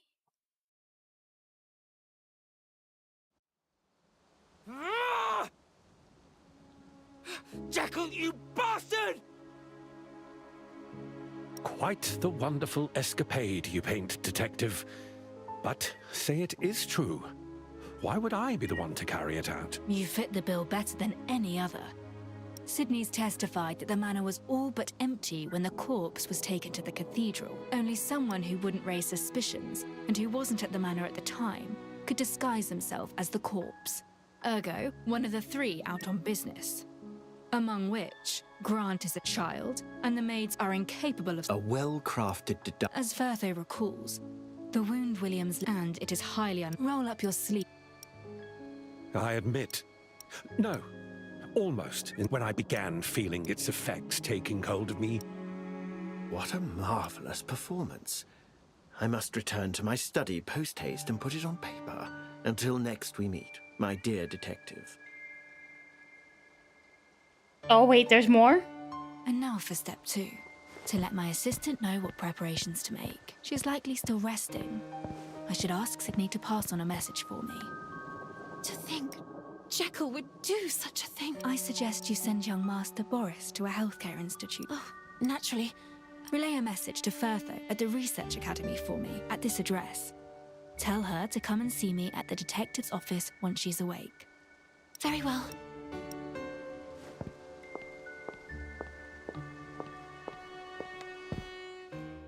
Okay, maybe there's more to this. But it still happens with Jekyll being arrested.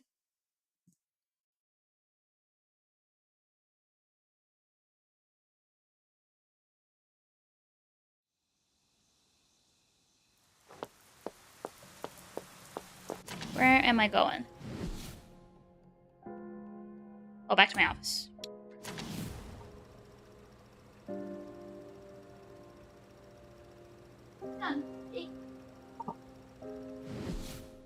Hours.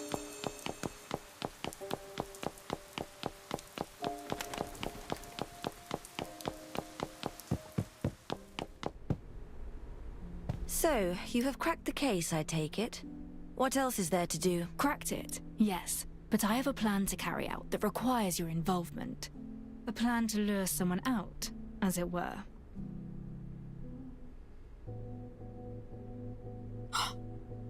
Beneath the dreary dream of death's swirling smoke, the living fire fans the flames. Lady Williams, ever the delicate maiden, unable to bear pressure. Her end was not long in coming, following the demise of her husband and son. Why so silent, Madeline? Surely you do not believe me to have gone too far? Not at all, Master. It's just awfully hot in He here. burned the You house! must forgive me. I tend to forget how much your kind differ physiologically from humankind. Though hidden from sight, that fur must be awfully warm. Howard has been sent to his grave, as has his son. This fire marks the end of this story. Worry not. I will see that you receive an extended break. Well, well, well. The end of this story, you say? We cannot let it end here. Not while the truth remains hidden. If it isn't my dear detective. Are you here for the show? Or to save the damsel in distress? With your help, Firtho and I arrived at the estate a few days ago to begin our investigation. At one point, I came upon a pair of leather shoes in Williams's bedroom that carried a most familiar aroma. That of Alf's chocolate cake. But who could have left and returned while wearing that very pair? Jekyll? Highly unlikely, for he was wearing Williams's clothes, which means that while the funeral took place, someone, among other things, took Williams's coat and leather shoes from his bedroom while everyone was away. They later showed up at the cathedral that very night, and as only one other person possessed a set of keys, you are the sole plausible culprit, my dear Baron. A triviality that holds no water. The scent of a piece of cake. It proves nothing. My thoughts exactly. Naturally, that is merely the beginning. My initial suspicion of Jekyll faking his death to ultimately break free from the coffin. Well, sounds enough. It has one major flaw.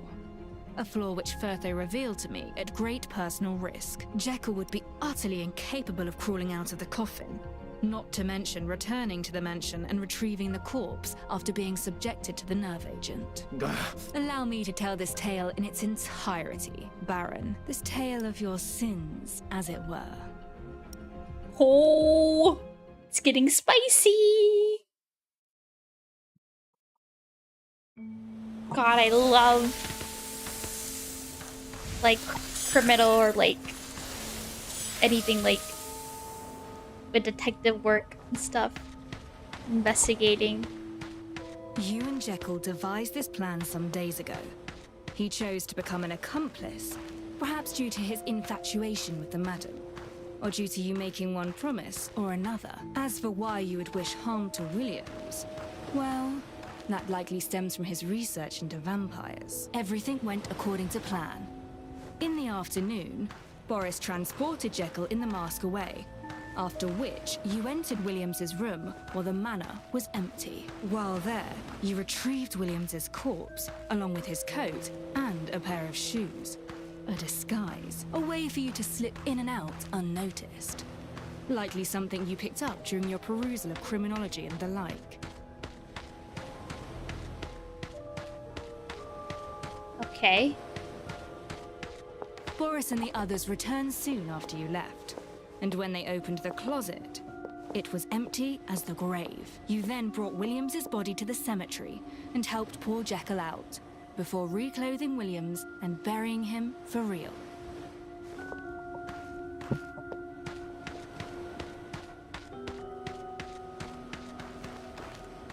That is when something most unforeseen happened. You saw Firtho and the body bag she was carrying. Upon recognizing her, you quickly realized her reason for being there. To prevent Vampires Walk Among Us becoming the morning headline, you had to prevent Williams's corpse from being taken. And so, you called upon your werewolf companions. Once you had chased us away, you and your aides left the scene. And there you have it. The true culprit would be forever hidden within the legends of blood-sucking vampires. Oh. Phoenix Wright stream when? I will have to see about that.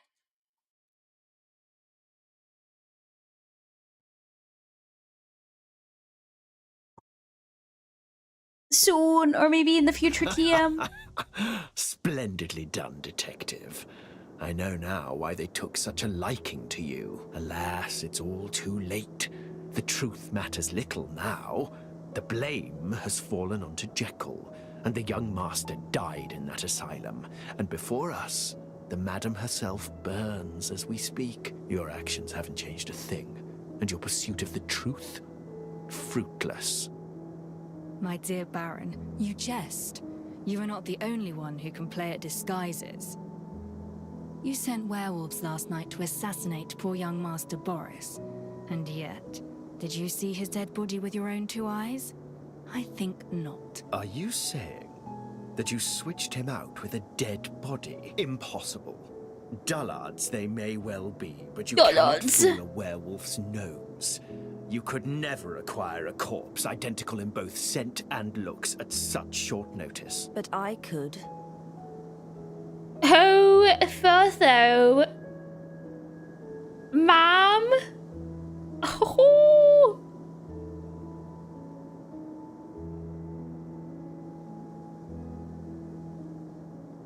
You said so yourself, Baron. I spend all my days researching corpses.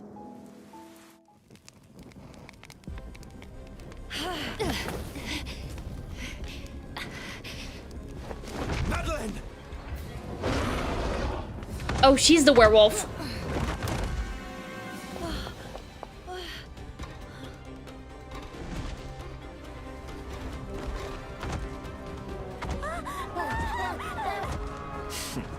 Kill them both!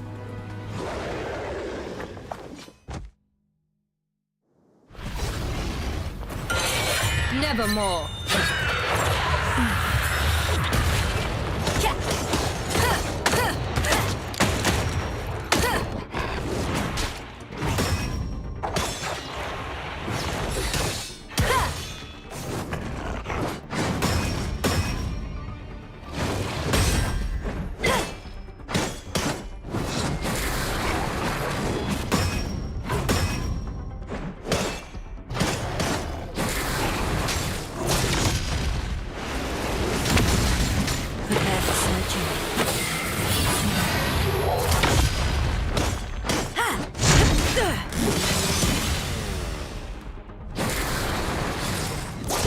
I'll take care of this.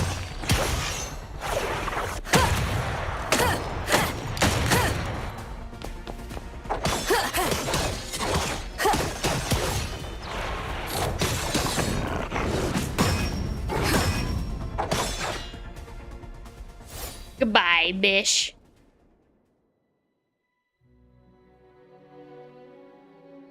Impeccably fought.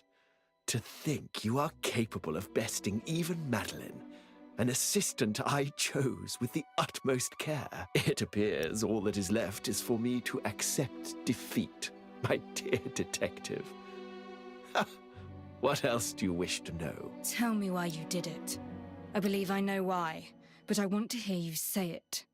The scholars at the Royal Academy, including your father, Irving, continue to break new scientific ground in their fervent pursuit of the truth, of knowledge, bright and true. And under my wing, they have achieved results beyond all imagination over the last few years. Yet, however bright the knowledge may be, all light casts a shadow. Howard is far from the first of their ranks to try and embezzle research funds. Disgusting defilers of the truth such as they leave nasty stains in the books of history. And it is my duty to eliminate them. You despicable brute! While Howard did falsify the results of his research, his family were none the wiser. And still you plot to murder both Boris and Lady Maria. What fuels you is simply a personal vendetta. Yet you feign to act in the name of the Academy's glory. Little Ms. Mortis, standing forth to defend another, eh? People truly do change. I see that now. Irving would have loved to see you emerge from your cocoon like this. No longer are you a loner with only a scalpel for company. I must thank you for this performance, Detective. To hide the truth, I tried to keep you in the dark. To create an unsolvable case through illusion and deceit. What? You man's... And now, the die has been cast. Wait! It is time I pay the price.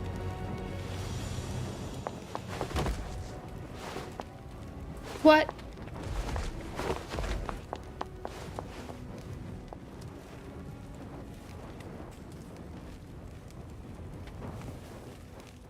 That's so dramatic, dude.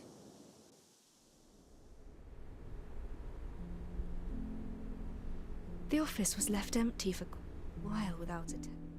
5 days later. Following the death of the scholar, Howard Williams and his family home were burned to the ground, yet with the aid of the river... Can I... Gathered... Some claim it was perfect material for a novel.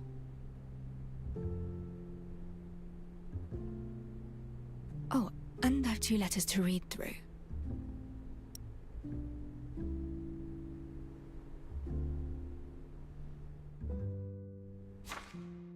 Dear Detective, following extensive deliberation and review on behalf of the Academy, I now send you a letter and extend my sincere regards.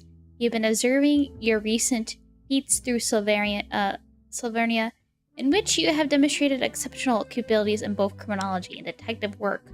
A number of our senior members have officially recognized your great potential. Since its founding, the Royal Academy has always dedicated itself to advancement of all likes and kinds of fields of study. We invite the top scholars to our ranks and together explore uncharted academic territory. The principles of the thorough scholarship and an open dialogue between all of us are close to our hearts. We therefore warmly welcome young talents to join us. What the hell? We are pleased to formally invite you to a full member of the Royal Academy. The Academy and I sincerely hope that you will accept this invitation and contribute to Silvernia's academic future. We look forward to hearing from you. Okay. If they're all as crazy as the Baron, I'd best steer well clear of the Academy. That's probably fair. That's the other letter. Since finishing last case several days ago, I had my hands quite full at the clinic. Oh, this is fur though. Hence the delay in writing to you. A doc came to me earlier today. It was I who hired you for the case, in the first place. Now it's done with. I believe I owe you your commission fee. What do you typically charge? On a separate, but similar note, you have also yet to pay me for my services as your assistant. So to speak, specifically, you haven't given me any compensation for that matter with the closet. She's not gonna forget that incident. How about you visit the clinic as soon as you get the chance, and we can discuss all this in person. The sooner the better, otherwise you'll get wrapped up in a new case, and probably forget the payment for that along with this one too. Also, Elf mentioned she prepared me a new chocolate cake. She specifically said it was for me. I see no cake as of yet. You're not eating my cake, are you? Well, I shall allow you one day from the time you receive this letter to bring me the cake, whole and undamaged. Or else, I'll consider it was stealing from a client, which isn't what you want. I shall be waiting for you at the corner clinic. Your irreplaceable assistant, Fur-though. It's odd there's no sound effects during that part. Yeah, maybe they'll add it in the full version. I don't know, maybe they just didn't put that in yet. So, hopefully they add sound effects to make it more, you know, appealing in the cutscene. As the curtains fall, the truth behind the mystery is finally laid bare before the detective's eyes. Revealing the tangled threads of the case, the detective catches a fleeting glimpse of the hearts of those involved. They say human heart is dark, trackless forest filled with thorns at every step. Each case solved is simply one perilous step the detective takes into that unknown wilderness beyond. Remember this triumph, wise detective. Silvernia still hides many mysteries under the surface. Perhaps one day you'll become light and gloom, one who shall banish this fog once and for all. Interesting. Whoa! This artwork! Wow, it's so cool!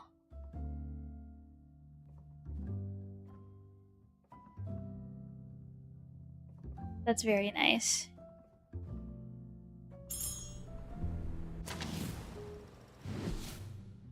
Let give that to Life Furtho. has not been kind to me. Death, on the other hand, has been a truer friend.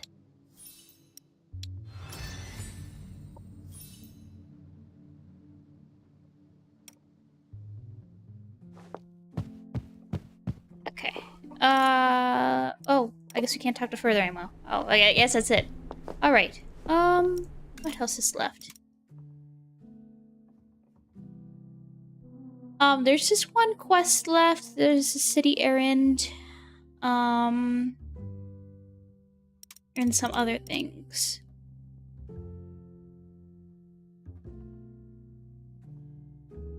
What time is it?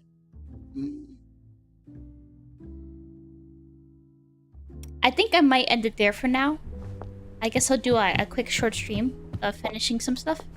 I guess that's it for the story then.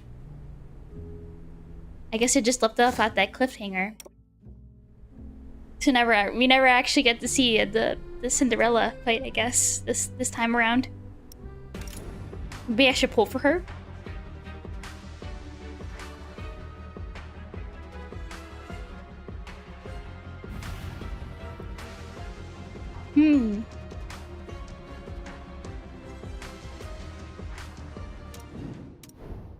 Let's see.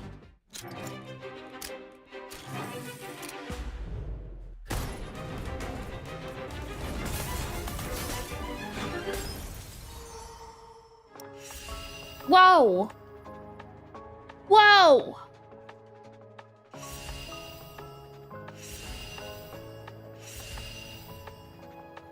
What? Whoa! Who are these characters? Whoa! Whoa, it's the maid with the gun! Whoa!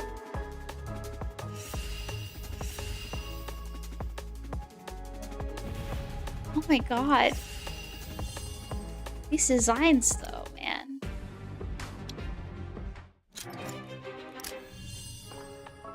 Okay.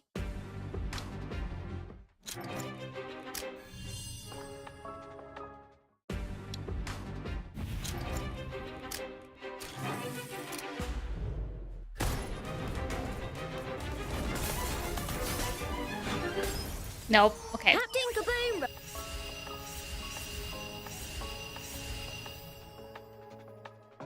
Wolf.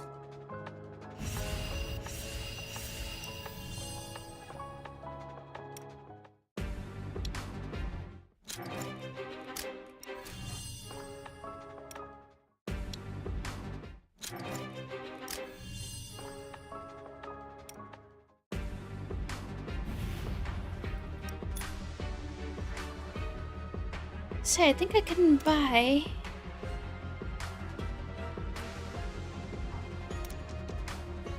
Wait. Is it Judgment Shot? That's what I need to buy.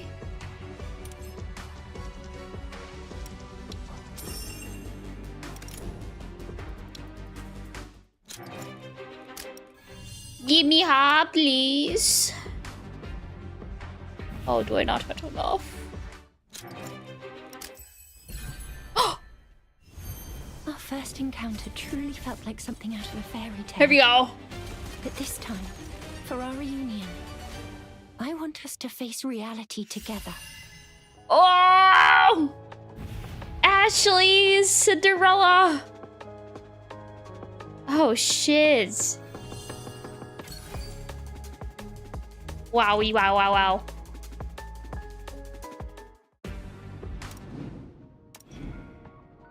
Oh my god, I have so many characters we need to get to.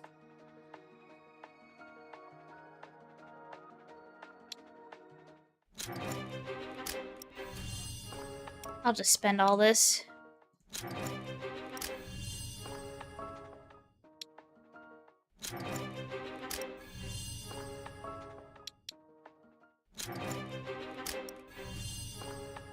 Oh my god, so many elves. Hello.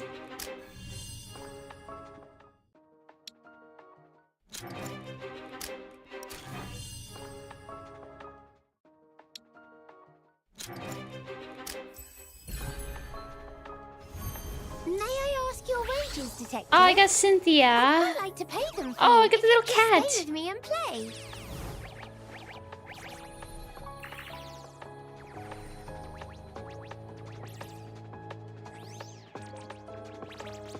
That's so cute. Who'd I get too? May I ask your... Oh, I got her again. The fudge. I got her twice. Damn it, I didn't get Rex. You see that like it's a problem. Hey.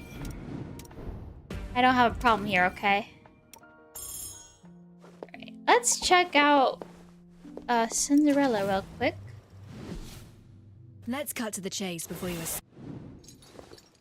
Truth and lies, kindness and deceit. I will be fooled by them no longer. Damn.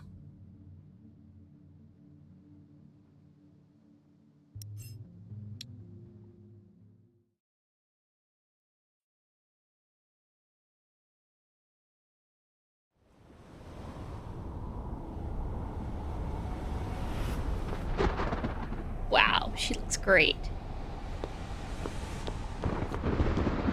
Man, this area is like giving me frames, dude.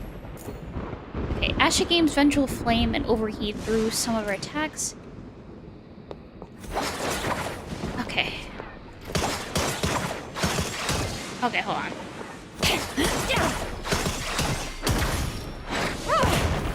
Okay. Oh, I love that. Okay, heavy attack. Oops, I meant to hold that. And Vengeful Flame, 20%. Unleash her skill to gain overheat.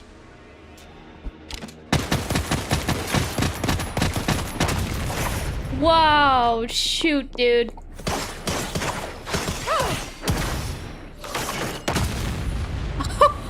Oh my god.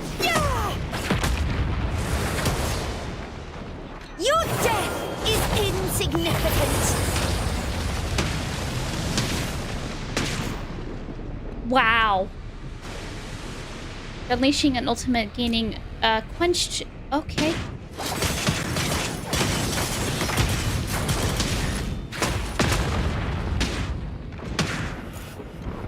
While quench, press E to dodge enemy attacks and spray fire at enemies in a range while gaining overheat. Wait, what?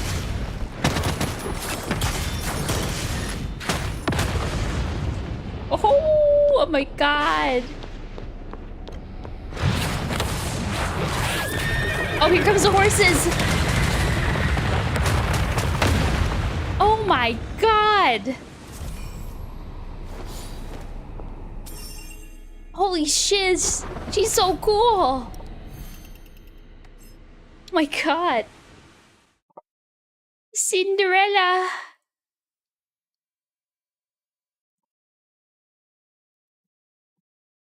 Wow, wow, wow. Okay. But that will be the end of the stream tonight. So thank you guys for watching. I believe we're just going to be doing one more quest here and some other stuff. I mean, I don't know if it'd be considered other stuff because it's like side content, but other than that, I think that's it for the closed beta. Other than just exploring here for now.